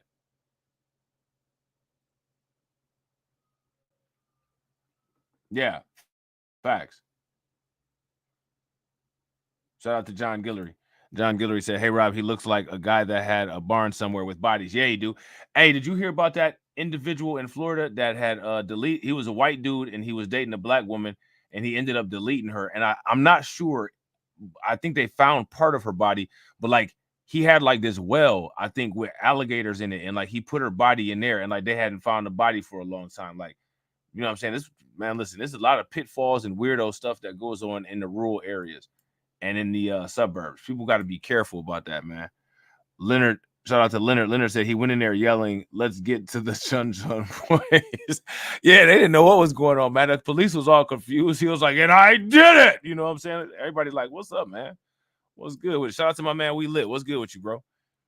Our community, as well as the inmates in their care, walked into a mentally ill man's cell at night and attacked him like predators. Did you personally assault or aid and abet the assault of Michael Tyree on August 26, 2015, causing his death? Yes. One after the other, the three former jail deputies, Matthew Ferris, Jerry Lubrin, and Rafael Rodriguez, admitted their role in beating Tyree. Today was a victory for the vulnerable and the voiceless. Santa Clara County District Attorney Jeff Rosen says ultimately the new 11-year sentence will amount to the same jail time as a second-degree murder conviction. And after already serving 7 to 8 years behind bars, the three will have less than a year left to serve on this new conviction. Nothing we can do here will bring Michael Tyree back to life. And so I have enormous sadness about that and just enormous empathy for his family. Rosen says he hopes this latest turn in the case will provide some sense of closure for Tyree's family. He says it's already led to reforms at the county jail. If there's reforms at the county jail, why does this kind of stuff keep happening? Like, this is what I don't this is what I don't understand. Actually, I do understand it, but sure, we're gonna play along. This is what I don't understand. I don't understand how so many incidents, like this stuff is not rare occurrences. This kind of stuff happens all the time. And if this kind of stuff happens all the time and they keep saying that they fixing it, where's the evidence that this stuff is getting fixed at? It ain't getting fixed. This stuff happens all the time. Adopted included increased training in crisis intervention, training on interacting with mentally ill inmates, body-worn cameras, and a revised inmate complaint reporting system. The three defendants remain on ankle monitoring. They're due to return to court on October 22nd for formal sentencing. At the Hall of Justice in San Jose, Dan Kerman, Crown 4 News. All right, so there's that. All right. So let's see. We're going to look at one more video about this because this is ridiculous. And again, how many people heard about this in the national news? If you guys heard about this in the national news, give me a thumbs up. If you guys didn't, then give me a thumbs down. It's almost safe to say that when it comes to the United States, that the criminal justice system is akin to a form of genocide, right? It's never discussed like that in the mainstream media. An update on the case we've been closely following for almost a decade now. 3 former jail guards who were convicted of murdering a mentally ill inmate in 2015 are expected to walk free after pleading to lesser charges. The death of Michael Tyree opened the floodgates for seismic reforms, not only at the main jail in Santa Clara County, but at the Sheriff's Department as a whole. On August 26, 2015, 31-year-old Michael Tyree was waiting for a bed to open up at a mental health facility, but was being held at the jail in San Jose on outstanding warrants and misdemeanor offenses. According to prosecutors, 3 guards armed with batons entered Tyree's cell, and at least one of them beat him to death. The DA's office says Tyree lost half of his... Now, again, why did this happen? Like, do y'all notice that nobody did anything? Nobody intervened to try to help? Like, the story is just, they just walked in his room with batons and just start beating the brakes off of him. What made them go into his room and start beating him? Isn't this, if you guys think that this is a strange story, give me a thumbs up. If you guys don't think that this is a strange story, then give me a thumbs down. This is just a very weird, strange story. Blood volume, his liver was severely lacerated, and his spleen was almost torn in half. The 3 guards were charged with murder. I mean, then in 2017, they did a lot. They did a lot. I mean, did you hear all of the bodily damage that was done? And they not really given any type of lead up to the confrontation. You know what I'm saying? Beat him to death. The DA's office says Tyree lost half of his blood volume. His liver was severely lacerated, and his spleen was almost torn in half. The 3 guards were charged with murder. Then in 2017, the 3 of them were convicted and sentenced to... I mean, they like, that's like a pack of animals. I mean, you beat him so bad, he lost half of his body volume. His spleen was torn in half. What they do to him? At least one of them beat him to death. The DA's office says Tyree lost half of his blood volume. His liver was severely lacerated, and his spleen was almost torn in half. The 3 guards were charged with murder. Then in 2017, the three of them were convicted and sentenced to 15 years to life in prison. Ooh, that's a great question. Yo, shout out to the Discord gang. This is a great investigation to undertake. Anybody that can get me some information about this particular situation and how Kamala Harris dealt with it, if y'all could find that and toss it in the Discord, man, that's the lick right there. That is definitely the lick.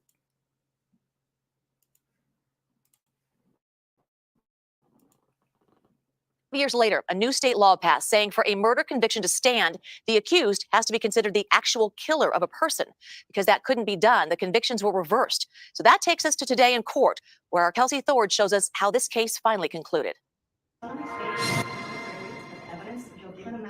7 years after their initial conviction, 2 years after that conviction was overturned, and just as the DA's office was planning to retry their case, the three former Santa Clara County jail guards charged with the 2015 killing of inmate Michael Tyree have admitted to the crime and pleaded guilty. Today was a victory for the vulnerable and the voiceless. 36-year-old Matthew Ferris, 37-year-old Jaire Lubrin, and 40-year-old Rafael Rodriguez all pleaded guilty to voluntary manslaughter Tuesday. For the first time, saying aloud in court, they beat 31-year-old Tyree to death. Did you personally assault or aid and abet the assault of Michael Tyree on August 26, 2015, causing his death? Yes. Santa Clara County District Attorney Jeff Rosen said it was important for his office and Tyree's family to get that verbal admission. Because if they're accepting responsibility for what they did, then we wanted them to accept responsibility, which to us does not mean saying no contest or just pleading guilty and then coming out here and saying, oh, well, I pled guilty, but I didn't really do it. I just wanted to take this particular deal. As part of their plea deal, all three men accepted the maximum prison sentence for the charge. Your sentence in this case will be 11 years in state prison, followed by up to 3 years of parole supervision. Do you understand that? Yes, Your Honor. That 11-year sentence, however, includes time served, leaving the three men with what's expected to be less than a year left to go. Ever since their initial conviction was overturned, the men have been out from behind bars and on house arrest. DA Rosen says the likelihood they'll go back to prison to serve out the remainder of their time is low. If they abide by the judge's orders, I'm sure the judge will allow them to serve the rest of their sentence on electronic monitoring. Still, the DA believes some justice has been served in getting the three to admit their guilt and serve the maximum sentence allowed by the law. But he also knows none of that will bring Tyree back to his family. And so I have enormous sadness about that and just enormous empathy for his family. All three men are expected back in court in October for formal sentencing. So in 2017, Santa Clara County agreed to pay out $3.6 million to settle an excessive force claim filed by Tyree's family.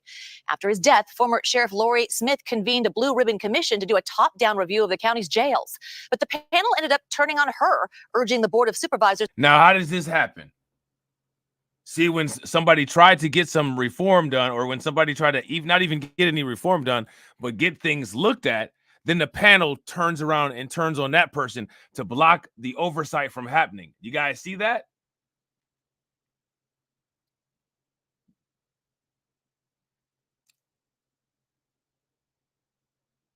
How does that work? Them to serve the rest of their sentence on electronic monitoring. Still, the DA believes some justice has been served in getting the three to admit their guilt and serve the maximum sentence allowed by the law. But he also knows none of that will bring Tyree back to his family. And so I have enormous sadness about that and just enormous empathy for his family. All three men are expected back in court in October for formal sentencing. So in 2017, Santa Clara County agreed to pay out $3.6 million to settle an excessive force claim filed by Tyree's family. After his death, former Sheriff Lori Smith convened a blue ribbon commission to do a top-down review of the county's jails. But the panel ended up turning on her, urging the Board of Supervisors to seize control of the jail from Sheriff Smith. Judge LaDoris Cordell, who served on that panel, told us this in 2016. Right now, the sheriff has been running the jails, and we have found as a commission that there were problems festering in that jail for years and years and years, and nothing was done. Nothing was done until the death of Michael Tyree. The panel made over 100 recommendations to improve conditions for inmates, and as we reported in 2016, the death of Tyree exposed gaps in the main jail's old surveillance system, something that prompted Sheriff Smith to take matters into her own hands. Those minutes, those last minutes of his life were absolutely horrible. The prosecutor showed surveillance video taken on the night of the killing showing the 3 deputies entering the area of Tyree's cell, but the video doesn't show what happened in the cell itself. New security cameras caught this huge inmate fight in the maximum security section of the jail. It happened. Man, what?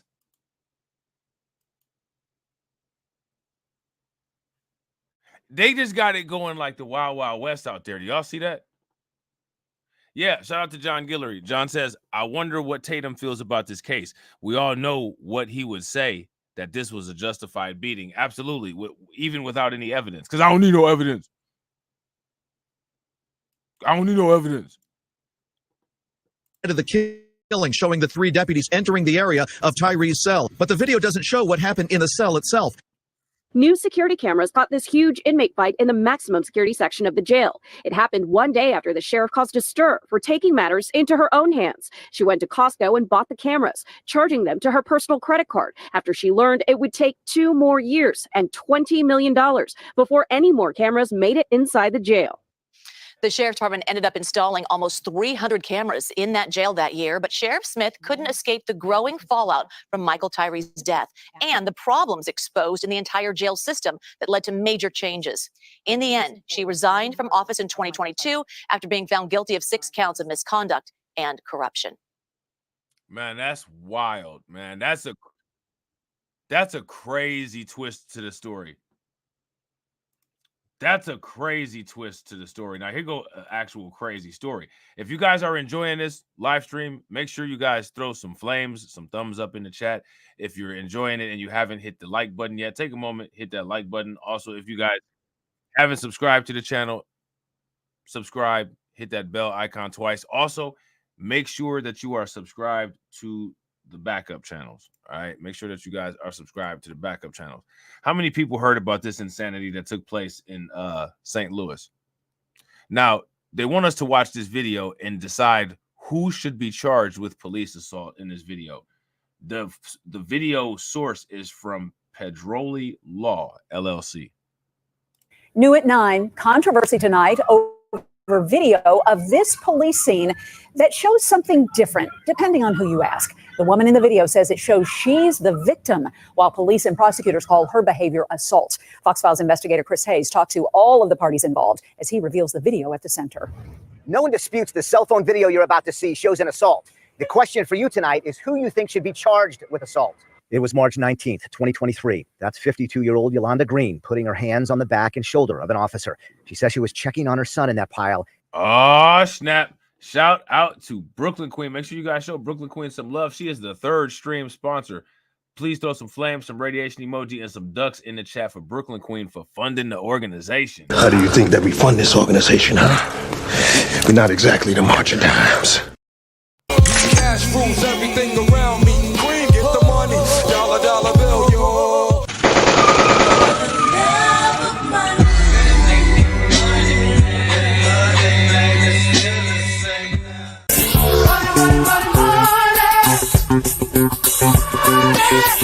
Silence. I ain't got no money, pop. Shout out to John Guillory. John Guillory made RT the brand a sponsor. You know, RT the brand ain't trying to fund. He not trying to support black business. RT the brand ain't trying to support black business. Yo, that's karma. RT the brand got forced to support black business. Make sure y'all throw some flames, some radiation emojis, some ducks in the chat for John Guillory, and put them black fists in the air in the chat for RT the brand. Put them black fists in the air for RT the brand. Appreciate John Guillory standing on business. I'm standing on business. I'm standing on business. I'm standing on business. Right. Don't say we never gave you that. Right. We gave him. we gave you this membership, boy. Now you better act like you know how to use it. You know what I'm saying? we gave you this membership, boy. We're responsible for everything great that you ever become from here on out. After the homeowner alerted her. She called me screaming. She said, they're going to kill your son. Another angle from police body cam shows an officer reacting to Green, all while another officer calls for restraint. Handcuffs, just handcuffs. Do not throw a strike. Handcuffs, don't throw a strike. Green's attorney, Mark Pedroli. This officer was doing the right thing. He tried to stop the other officer from punching Miss Green in the face. Pedroli, who's filed a civil lawsuit on Green's behalf, alleges the punching officer broke his hand in the incident, a claim also reflected in the police report, a report in which one officer also wrote that he, quote, So the officer was punching look at this, the officer was punching so hard that he broke his hand. This is a hot mess. This is out of control. Would you guys agree? If you guys agree, give me a thumbs up. If y'all disagree, give me a thumbs down. This situation is completely out of control. It's completely out of control. hand in the incident. A claim also reflected in the police report, a report in which one officer also wrote that he, quote, saw Yolanda strike an officer several times in the back of his neck, head, and shoulders with what appeared to be a closed fist. This is what the video shows. This entire police report was engineered in order to tell a lie about her so that it would justify the use of force, not only against her juvenile son, but also against her. Pedroli adds that Green's son was never charged with a crime and that the initial call for trespassing did not involve the Greens. The St. Louis County Police Department responded, saying one video of an incident does not tell the entire story of a very active police scene. A spokesperson added, Ms. Green has been charged by the St. Louis County Prosecuting Attorney's Office with 2 counts of assault 4th degree on a special victim, law enforcement officer, and resisting interfering with arrest. These charges. Now, let me ask you guys this question. Do the charges that we're hearing, right? We see these charges. Do the charges look consistent with the video? I don't think that these charges are consistent with what we're seeing in the video or what we saw in the video. You know what I'm saying? I don't think these are consistent at all. This is insane that they even wrote this, if you ask me. Are the culmination of the police report's written body camera footage, interviews with witnesses, suspects, and victims, and any other evidence to include medical records of our officers' injuries. The St. Louis County Prosecutor's Office added in a statement, we are aware of defense counsel's contention that some claims made in the police report and the probable cause statement do not match subsequent video evidence. Police reports are preliminary investigative documents that seldom are admissible evidence in a criminal prosecution, and probable cause statements typically are written before all of the evidence is available. Despite any discrepancies between these documents and subsequent video evidence, we believe the evidence supports the 3 Class A misdemeanors for physically interfering with a lawful arrest by police officers. Green, meanwhile, says the criminal charges she's facing cost her nursing career. This is my life. This is all I know. This is my career. Like I said, I've been doing this 25, 26 years. This is all I know how to do. No court date is yet set in her criminal case. Her civil lawsuit will be discussed in a hearing in September. For the Fox Files, I'm Chris Hayes. Man, that's crazy. Look at this. You know what? I was actually, this video that they put up next, I was actually thinking about looking at this video. And I kept saying, nah, I'm not gonna look at it because, you know what I'm saying, I don't know what's going on with it. We about to check it out. We about to check this out. Well, this video shows a botched LMPD raid that ended with a painter, his girlfriend, and her 10-year-old daughter in handcuffs. Now, let me ask you guys this question. Initially, how does that happen? See, because this is what happened here. Louisville settles lawsuit after police, they raided a vacant home. Why would you raid a vacant home? And they handcuffed the wrong couple and a child. How do you do that? How does that work? How does that happen? Well, this video shows a botched LMPD raid that ended with a painter, his girlfriend, and her 10-year-old daughter in handcuffs. The suspect police were looking for never lived in the home. Shout out to RT. RT says, I hate the news. You rarely hear anything positive. Now, here's the thing. There's positive stuff that happens. And there's positive stuff that the news could report. But you want to know what the problem is? The problem is your peers. More people are engaged with, stimulated by, and captivated by negative information than they are about positive information. I could do a live stream of all good stuff that happens, and I guarantee you nobody would watch. We could do the experiment. You guys will. I'll start a series where all we talk about is just good stuff that happened. You guys want to do that, and we'll look at the numbers comparison and say, see, nobody cares about this, which is crazy, but it's what it is. We live in a baseline psychotic society, so it would make sense. But if that's something that you guys want to do, let me know in the chat. And if you watch it on the replay, you know what I'm saying, timestamp this and let me know. and was already in jail. As WDRB's Hayden Rostevsky tells us, 5 years later, the city just wrote that family a check to settle a lawsuit. Hayden? Guys, the body camera video from back in July of 2019 shows a very chaotic scene. Within seconds of shouting demands to exit, police shattered, then shot through a window. I've got cover, Keith. I got show me your head. Hey, look, look. I'm about to get RT started again, man. It's like right at this part right here, man. I thought it was January 6th. I thought this was the White House. This part right here had me thinking that this was the White House, but then I looked up and seen the title. I've got cover, Keith. I got show me your head. The city agreed to pay $180,000 to Roy Sucker, his girlfriend, and her young daughter, who were all in. Yeah, y'all want to do it? I'm down to do it if y'all want. Let's get it. We can do it. I had to compile some good info, some good stuff, some good positive info. Y'all can feel free to submit some stories. We'll put something together and we'll do it. We'll see how it compares. We'll see how it compares. All right. So we'll do that. That's something we're gonna be doing. Inside that home at the time of the raid. Stucker had been hired as a contractor to paint the home for a new tenant. The lawsuit accused police of acting on stale information and without probable cause when nearly a dozen officers showed up to serve a warrant on a drug suspect. The target of that investigation had already been arrested and was already in custody. The suit was They went, look at this. Wait a minute. Hold on. They went to this vacant house on a raid to arrest the suspect that had already been arrested. It don't get no more sloppy than this.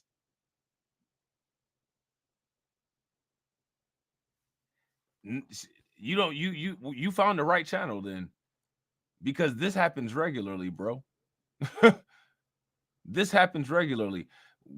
Binge watch my playlists if you don't think that it happens regularly. Binge watch my playlist. Binge watch the playlist called The Laws.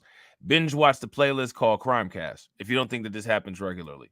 You see how long most of these people in the chat have been subscribed to my channel? You see how long most of these people have been members? We've been doing this for a long time. Long time. You know what I'm saying? Was already in custody. The suit was originally dismissed, but an appeals court overturned that ruling in June. It found that the suspect police were looking for did not even live at the home, was never seen conducting a drug deal there, and had only visited the person who lived there weeks prior to that search. And we wasn't doing nothing wrong. We was there working as a family and got drugged through the mud, treated like criminals. I mean, even after they knew it wasn't us, they still carried on, you know, talked crazy to us, cussed, laughed in a crying kid's face, handcuffed a kid. It's unbelievable. Court records show the case was dismissed in U.S. District Court on Monday after both sides reached the six-figure settlement. In response to the settlement, attorney Josh Rose, who represented the couple, says they are glad to put this behind them. Hayden Rostevsky, WDRB News. All right.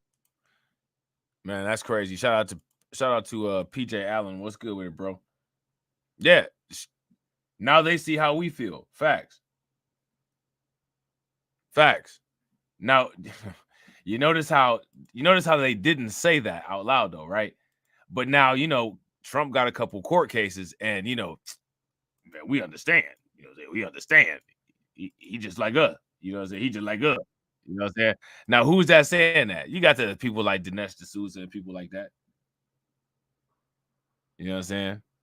Nah, I don't cherry pick, bro. Shout out to Shun C for joining the membership. Make sure you guys show Shun C some love. She is the 5th stream sponsor, and I definitely appreciate it. Make sure you guys show her some love, throw some flames, some radiation emoji, and some ducks in the chat for Shun C, funding the organization and standing on business. How do you think that we fund this organization, huh? We're not exactly the March of Dimes. I'm standing on business. I'm standing on business. I'm standing on business. All right.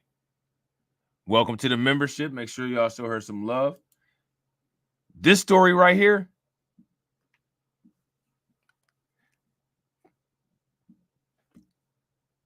I'm gonna watch you all react to this story.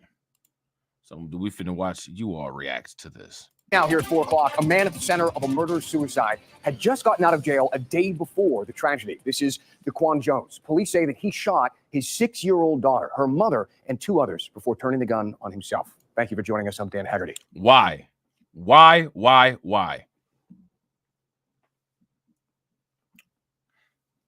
do you guys think?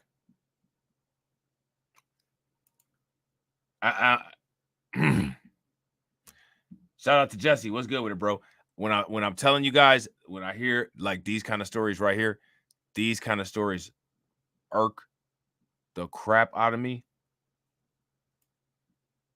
Man, they irk the crap out of me. Man, this kind of stuff right here, this just irks my soul, man. This irks my soul, man.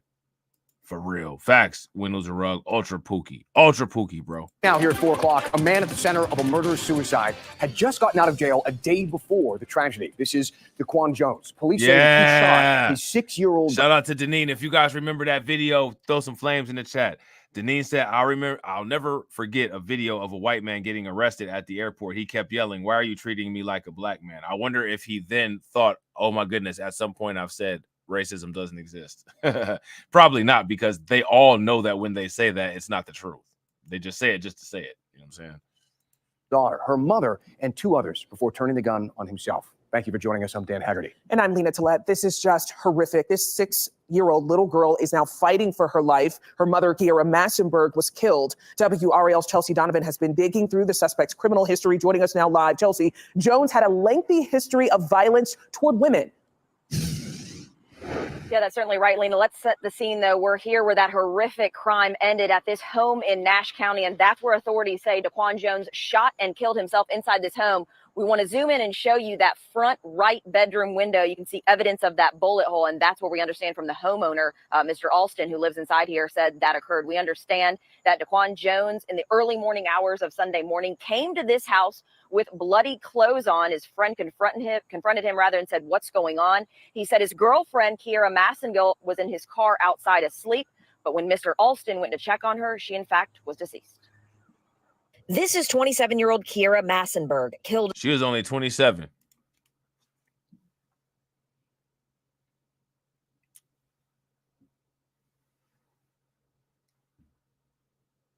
She was only 27, man. Sunday morning, authorities say her boyfriend, Daquan Jones, shot her at this home on Weaver Circle in Sharpsburg. They say, I mean, like, I don't understand. I just don't understand how you justify this. I don't understand how you rationalize this. I don't understand how you come to this conclusion that this is how to deal with a problem, how to handle a problem. I don't understand that. I don't understand that. I'll never understand family deletion. I'll never understand it. I'll never understand it. Even if you don't get along with your, you know, if the family is a done deal, it's over. You know what I'm saying? If it's a baby mom or something like that, you still, like, you got the kids, they're still your responsibility. I can never rationalize or understand family deletion. It's not something that computes for me. I'll always have the same reaction to it. Maybe increasingly get more irritated as I get older. But yeah, I don't get it. You know what I'm saying? I don't. this is 27-year-old Kiera Massenberg, killed Sunday morning. Authorities say her boyfriend, Daquan Jones, shot her at this home on Weaver Circle in Sharpsburg. They say he also shot their 6-year-old daughter, Zoe. Authorities say Jones didn't stop there. He also shot 2 of his friends, Devontae Ricks and Micaiah Page. I mean, what was he? What he was shooting everybody. He shot his friends.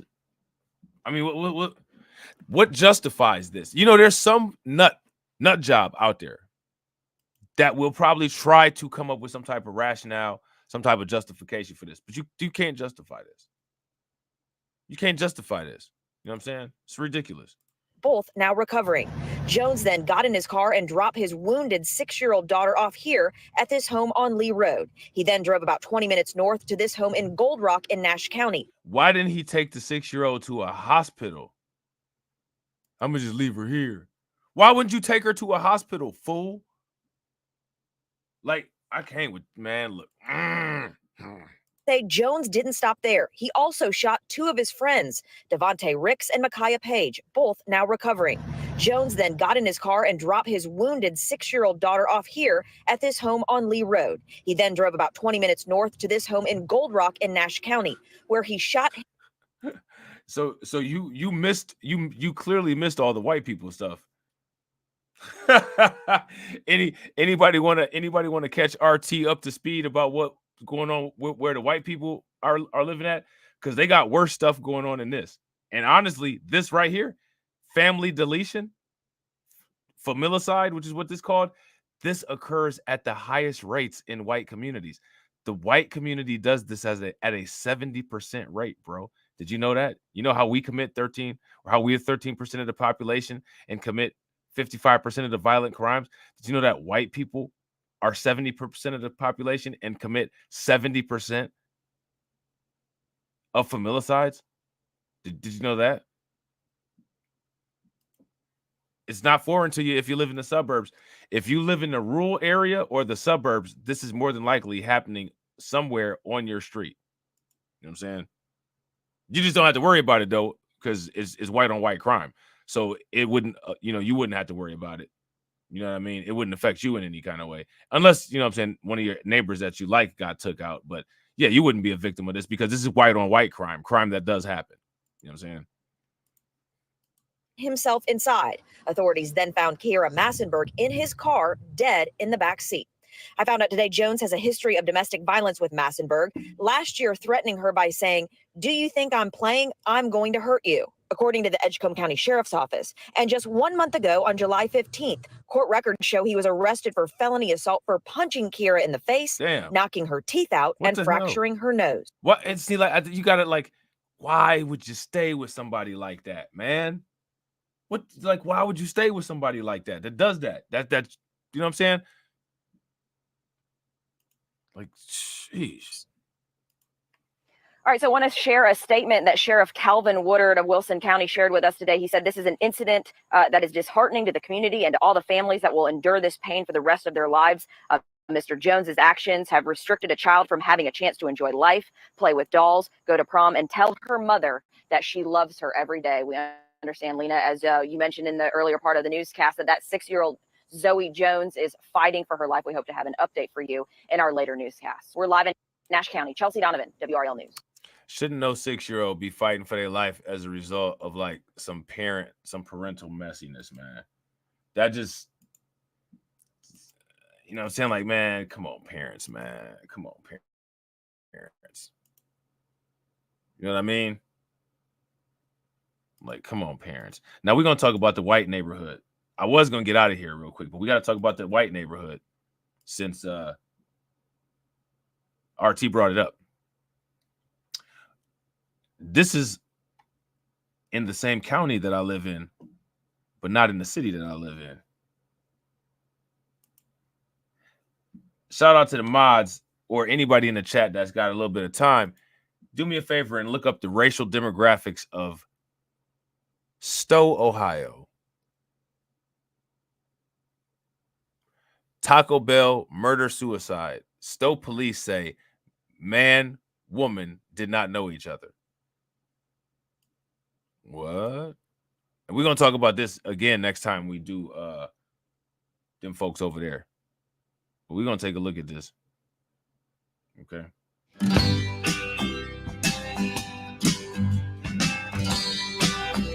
For joining us first at 4, I'm Nicole Versansky. Brian is off today.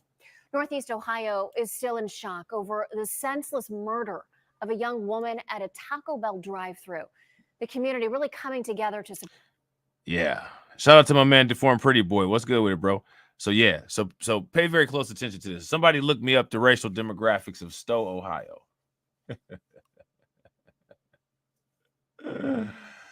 Oh, man. Somebody look up the racial demographics of Stowe, Ohio. This is bad right here. I feel bad for this. This situation is horrible. I go through Stowe, like, you know what I'm saying? It's a city that's real close to me. I'm in and out and shop in Stowe and go through there all the time. Like this, you know what I'm saying? Sad stuff. 4, I'm Nicole Versansky. Brian is off today. Northeast Ohio is still in shock over the senseless murder of a young woman at a Taco Bell drive-thru. The community really coming together to support her family, to support her friends. First at 4, Brittany Weir is live with the new information she has uncovered about this woman who really had her whole life in front of her, Brittany. Nicole, this story is just absolutely heartbreaking. And this Taco Bell that they're at right here, this Taco Bell is on Graham Road, and it's bordering on a city called Cuyahoga Falls, aka also known as Caucasian Falls.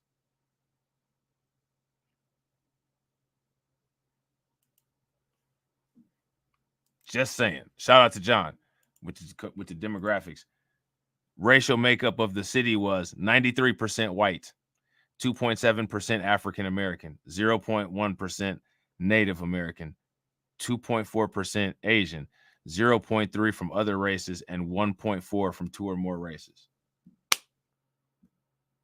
There you go. There goes your demographics of Stowe, Summit County, Ohio, part of the 330. You know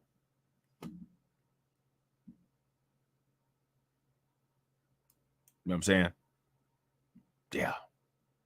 And now a family and friends, they are grieving and they are in pain after 25-year-old Megan Kellerman was killed here earlier this week. She was simply just going through the Taco Bell drive-thru. And shout out to everybody that's watching. I really appreciate you guys. Thank you for everybody sticking around. If you guys haven't smashed that like button yet, please take a moment, smash that like button.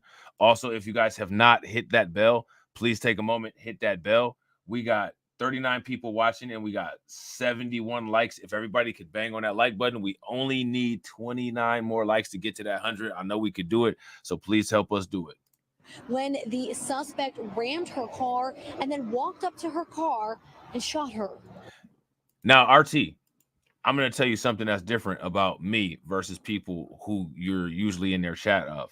I'm intelligent, okay? You're asking me that question because you know that I never said that.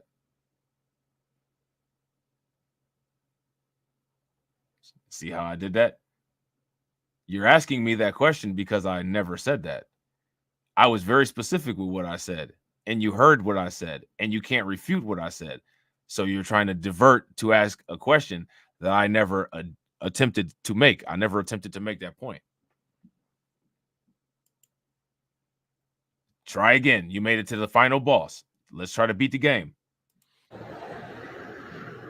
This is Megan Kellerman. Shout out to Torian. What's good with a it, bro? young woman tragically murdered Wednesday evening at a Taco Bell in Stowe. A community now shaken after a beautiful life was taken way too soon. We spoke to someone who got to know Megan over the past several years. She didn't want to go on camera, but told us that Megan had big plans for her life. She just graduated. And Stowe is cool, man. Like, I used to work in Stowe, you know what I'm saying, at a couple different places.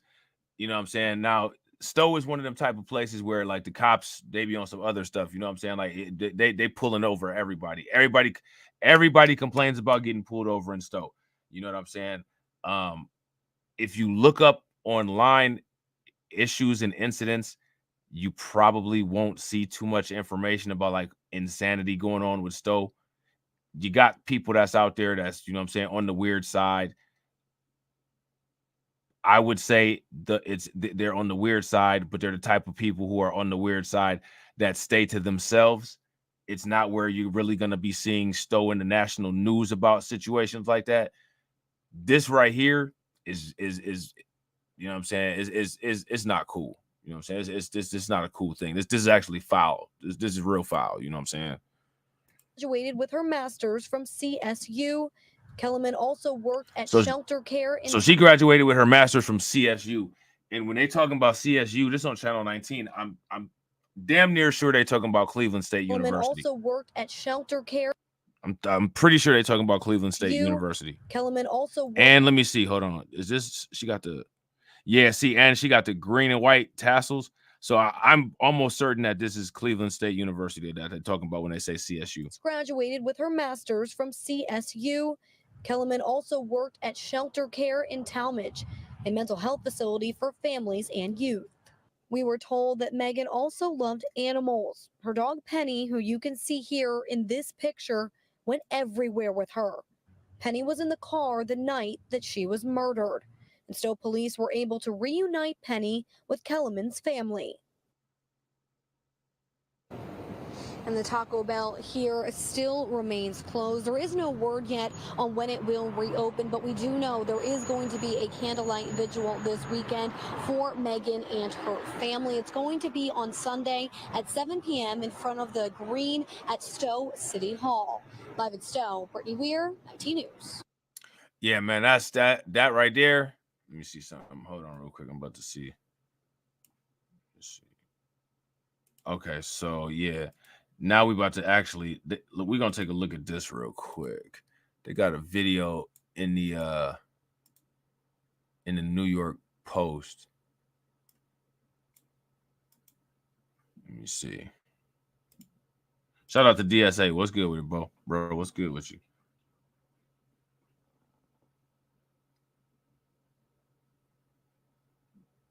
For real, man. See, everybody be saying that, bro, about how they be like, you know what I'm saying, hitting me with the ads, like, you know what I'm saying? They be doing whatever they possibly can, bro. They be doing whatever they possibly can. All right, check this out. Now, look, how many people heard about this story? You would think, you know, Fox them, they be right. They don't report on this. They don't report on this kind of stuff. You know why they don't report on it? Because of the color of her skin. Because of the color of her skin. Talking about the woke right? Man, you got a black newscaster doing this story, man. Where White Lives Matter at on this? You know what I'm saying? Where's White Lives Matter at on this, for real? Shocking details coming out of Stowe tonight where that tragic murder-suicide happened outside of a Taco Bell just 24 hours ago. Thanks for joining us for the news at 10 o'clock. I'm Chris Fry. What detectives know so far is difficult to comprehend, as investigators say the shooter rammed the victim's car in the drive-thru, shooting her moments later, then turning the gun on himself. Shell Nix live tonight in Stowe. Like, what the, like, man, she just got stuck in the drive-thru behind somebody who was crazy and unstable and ready to snap at any moment. And dude just took her out for no reason. She ain't had nothing to do with nothing. She just sitting there waiting for her food and then took himself out. This is why you got to be careful, man. Like, you got to be careful, man, because she ain't do nothing to provoke none of that. Like, that's crazy, man. Like, that's crazy. With the latest developments, Michelle. Chris, why? That's the heartbreaking and puzzling question on nearly everyone's mind after Stowe police released new details in the murder-suicide that happened here at the Taco Bell in the drive-thru lane last night. The police chief says a family and a community has lost a daughter, and he says they don't believe the victim and the shooter ever knew each other. Flowers are placed outside of the Taco Bell to honor the life of 25-year-old Megan Kellerman of Stowe, a young woman who had everything to live for, but was gunned down while in her car at a drive-thru Wednesday night. We do not at this time have the answer why this happened, and we may never know why. Stowe's police chief says officers were already en route to the Taco Bell on Graham Road after an employee called at 7:19 p.m. saying one car rammed into another intentionally at the drive-thru. Then just minutes later, frantic calls for a deadly shooting from witnesses and employees at the same location. Somebody was murdered, and the murderer just killed themselves in front of the Taco Bell on Graham Road. They're on their way to. Man, that's wild, man. Could you imagine, like, you being the person that's doing that 911 call? Could you imagine that? Yo, that's crazy. Somebody was murdered, and the murderer just killed themselves in front of the Taco Bell on Graham Road. They're on their way. They'll be there as soon as they can. Yeah, please. This is too much. Police say it was 53-year-old Jason Williams of Cuyahoga Falls who began honking his. Didn't I just tell you it's Caucasian fall? I just said, and I just said something about that.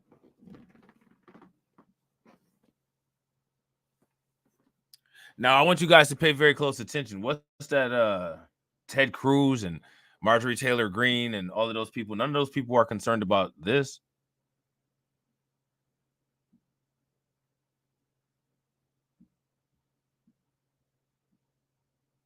Now, I'm not trying to, you know, like, this is a horrible situation. Horrible situation.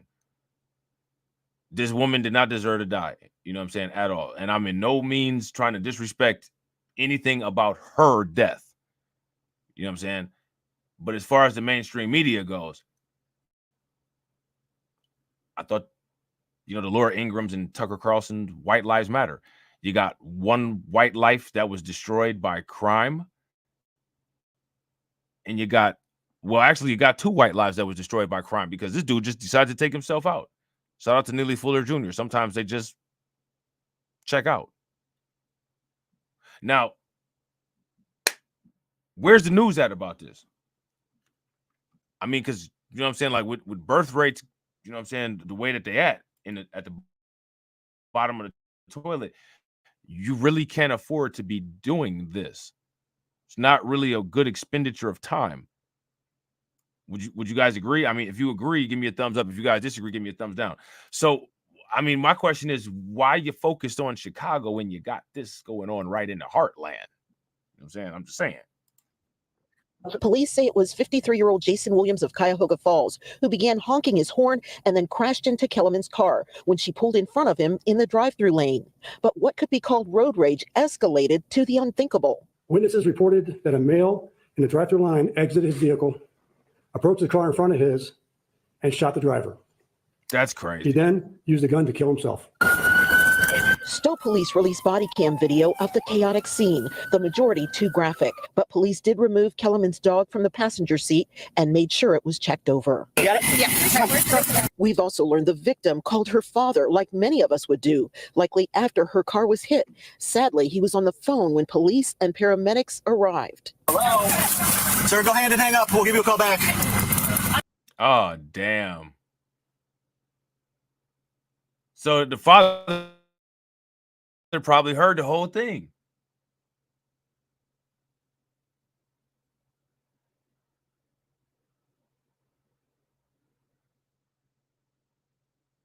You know what I'm saying?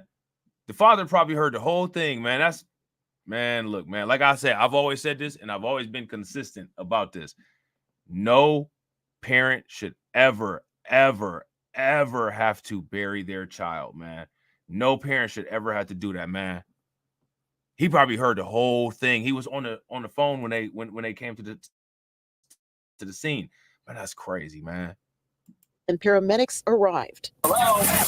Sir, go ahead and hang up. We'll give you a call back. I'm getting on the line. I'm coming right up there. No. Now, Kellerman's family issued a statement saying in part they are enduring an immensely painful loss of Megan Elizabeth Kellerman. We appreciate the community's support. The investigation is ongoing tonight. The police chief says they are still trying to determine what motivated the shooter to do such a thing. Reporting live in Stowe, Michelle Nix, 19 News. I got a couple theories, but I guarantee you nobody would like my theories. Nobody would like my theories, but I bet you that my theories are probably pretty damn accurate. Pretty accurate. And you know what? It just never ends. Shout out to Patrick. Patrick said, "Where is this?" It's in Stowe, Ohio. It's a city called Stowe. It's actually it's less than like 10 miles from where I live at. You know what I'm saying?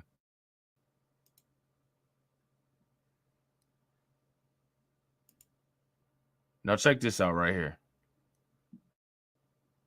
This is the last. Now I had said that last one was the last one. This is for real the last one.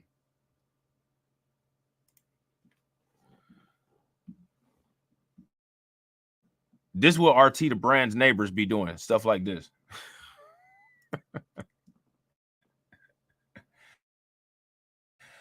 The pair accused of locking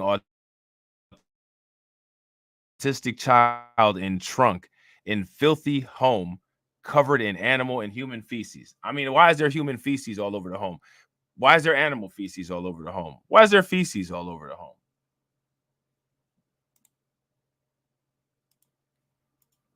Why are we doing that?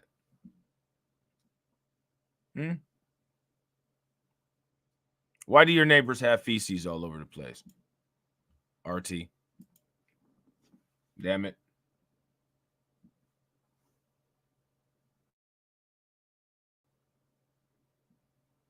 Why are your neighbors rocking with feces? What's up with that?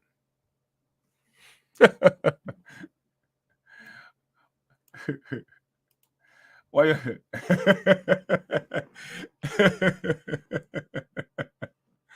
Oh man, this is terrible, man.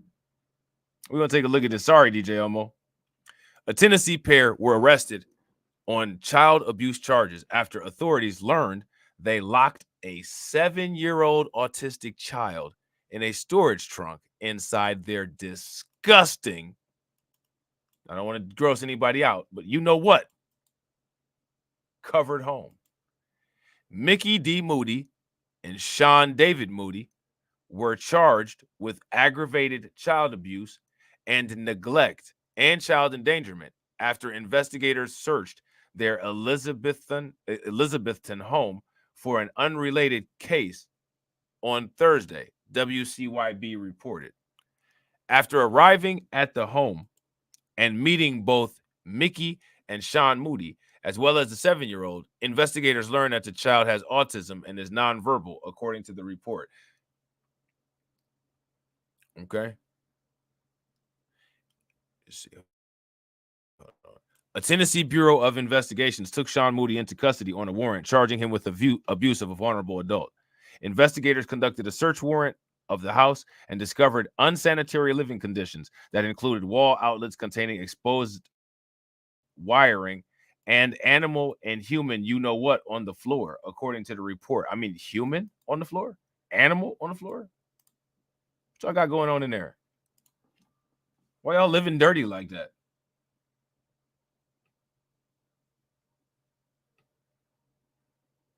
Is that the question? Is that the question? I think that's your question. I don't think that's the question. I think that's your question. And I think that it's your question because you have to have something to substantiate your intellectual dishonesty. You know what I'm saying?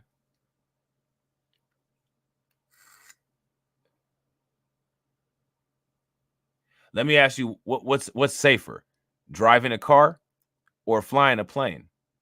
Which one is safer? Let's ask this question. I'm gonna ask this question to everybody. This is a question for everybody. Which one is more safe, flying a plane or driving a car? Which one? Let me know in the comment section. Everybody, let me know. Y'all can use the emojis. Y'all can answer whatever you want to do. Plane from destination A to B, or a car from destination A to B? That's my question. Let me know. Let me know. A storage trunk containing urine-soaked blankets, a pillow, and a half-eaten pizza, as well as clothing that contained a substance consistent with blood, was found in the living room, the sheriff's office said. So their house was a biohazard. According to investigators, the child would be locked in the storage trunk with food. Both Mickey and Sean Moody were booked into the Carter County Detention Center on Thursday. Mickey Moody was released from custody after posting a $75,000 bond. Okay. Disgusting. So we're going to take a look at this real quick. See if they got some extra information in here.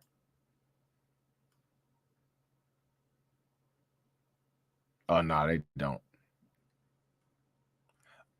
They don't. But I'm going to just show you guys this headline anyway. You guys think that the plane is safer? Yeah, I'd agree. And I'd actually agree with Shun C too. It's completely circumstantial. Yeah, I'd agree. But if you take a look at most accidents, right? Most accidents occur in a car, in a vehicle with wheels on the street. But now you got to ask the questions, well, why is that? You know what I'm saying? Of course you don't. You don't get much, but it's okay. They'll stick around. You will. You don't get much. But the one thing about you not getting much is that you do ask questions, though. So that's good. So shout out to you for asking questions. You know what I'm saying? I ain't mad at you for asking the questions. You know what I'm saying? Definitely not mad at it. Yeah, we know you don't get it, but it's all good though. You know what I'm saying? We know it's all good. So there we go right there. I would shout out to Deneen. I would go as far as to say white people aren't safe in white suburbs. You know what I'm saying? I would go as far as to say that. I would go as far as to say that most people aren't safe in the suburbs. This child definitely wasn't. Shout out to Jesse, especially from in Colorado, where you live at. Oh man, the police be knocking white people off left and right in Colorado. Now, all that stuff that Trump said about police brutality against white people, if that statement is true, Oh, it's for sure true in Colorado.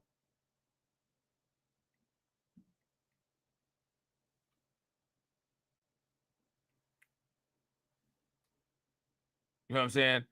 It's for sure true in Colorado.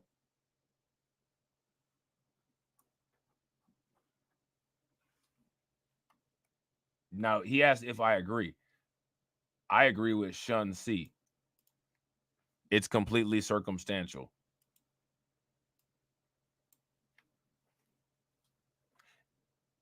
And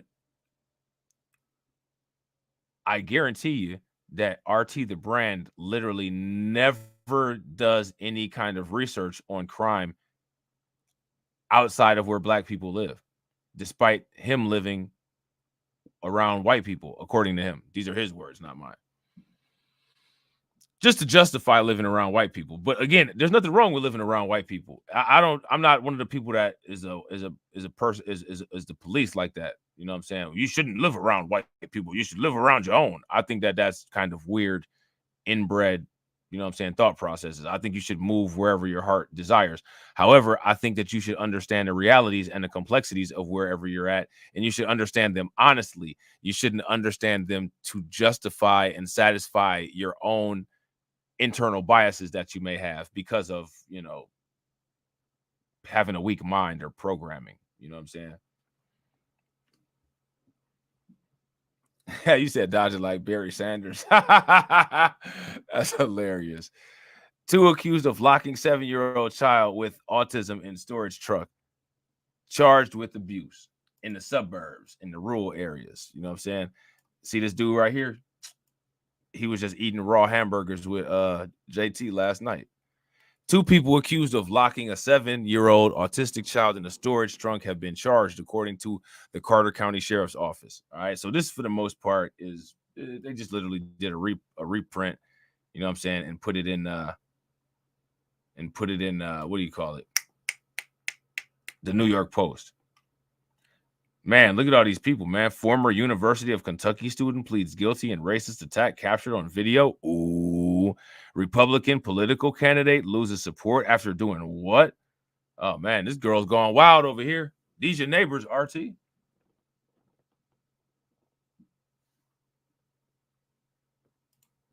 You better get them ladies some Jägermeister and get them under control before they find out the hard way that orange is the new black.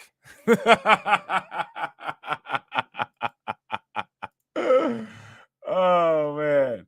Shout out to my man, Black Free Thinker. I appreciate you, bro. Sure that you guys show Black Free Thinker some love. Throw some flames, some radiation emoji, and some ducks in the chat for Black Free Thinker funding the organization. How do you think that we fund this organization, huh? We're not exactly the march of dimes. People around. I'm rich, biatch. Silence. I ain't got no money, pie. Black Free Thinker said, thank you for sharing, enlightening and depressing at the same time. It always is. It always is. RT the brand said, I'm a free thinker too. And let me guess, because all free thinkers matter. Womp womp. Shout out to my man, DJ Elmo. DJ Elmo said, I saw a video of a white female instructing her 7-year-old daughter to ask a black man for help if she ever is lost, because she said the majority of kidnapping and P-word is done by W people. Facts. If you guys agree with DJ Elmo, give me a thumbs up.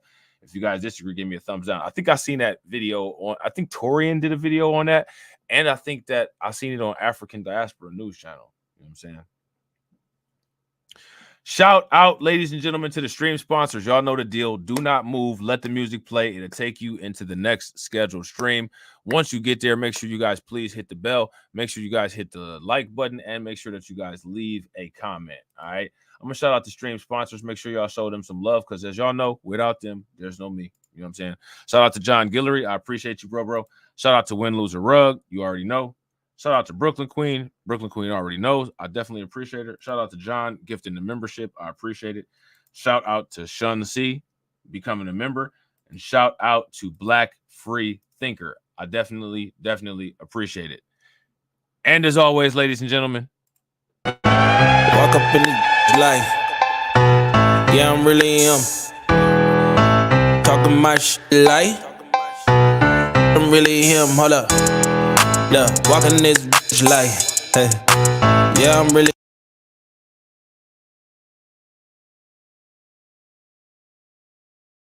him. Talking my shit like, hey. I'm really him. Don't believe me? Come and see me. Got 3 wishes from my genie. Now I'm on your local TV. Y'all on tour, got demons. Say she wanna come and see me when I'm in a local city. I'm like, pause though. Please step aside so they can see me. And I walk up in this light. Yeah, I'm really him. Talking my shit like I'm really him, on God. Walk up in this light. Yeah, I'm really him. Talking my shit like I'm really him. I'm the realest from my city. That's on my knee, that's on Kiwi, that's on mamas. Nigga, don't believe me, come and see me. I been dodging all that fake. All these niggas working broke, but I been getting paid. All that know me from the street. Flexing for what feature, that's like every other week. Talk behind my back, I kick my feet up, have a seat. Cause at the end of the day, all these watching me as I walk up in this light. Yeah, I'm really him. Talking my shit like I'm really him, on God. Walk up in this light.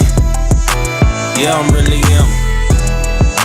Talking my shit like I'm really him, on God. Walk up in this light. Yeah, I'm really him. Talking my shit like I'm really him. Hold up. Look, walking this bitch like, hey. Yeah, I'm really him.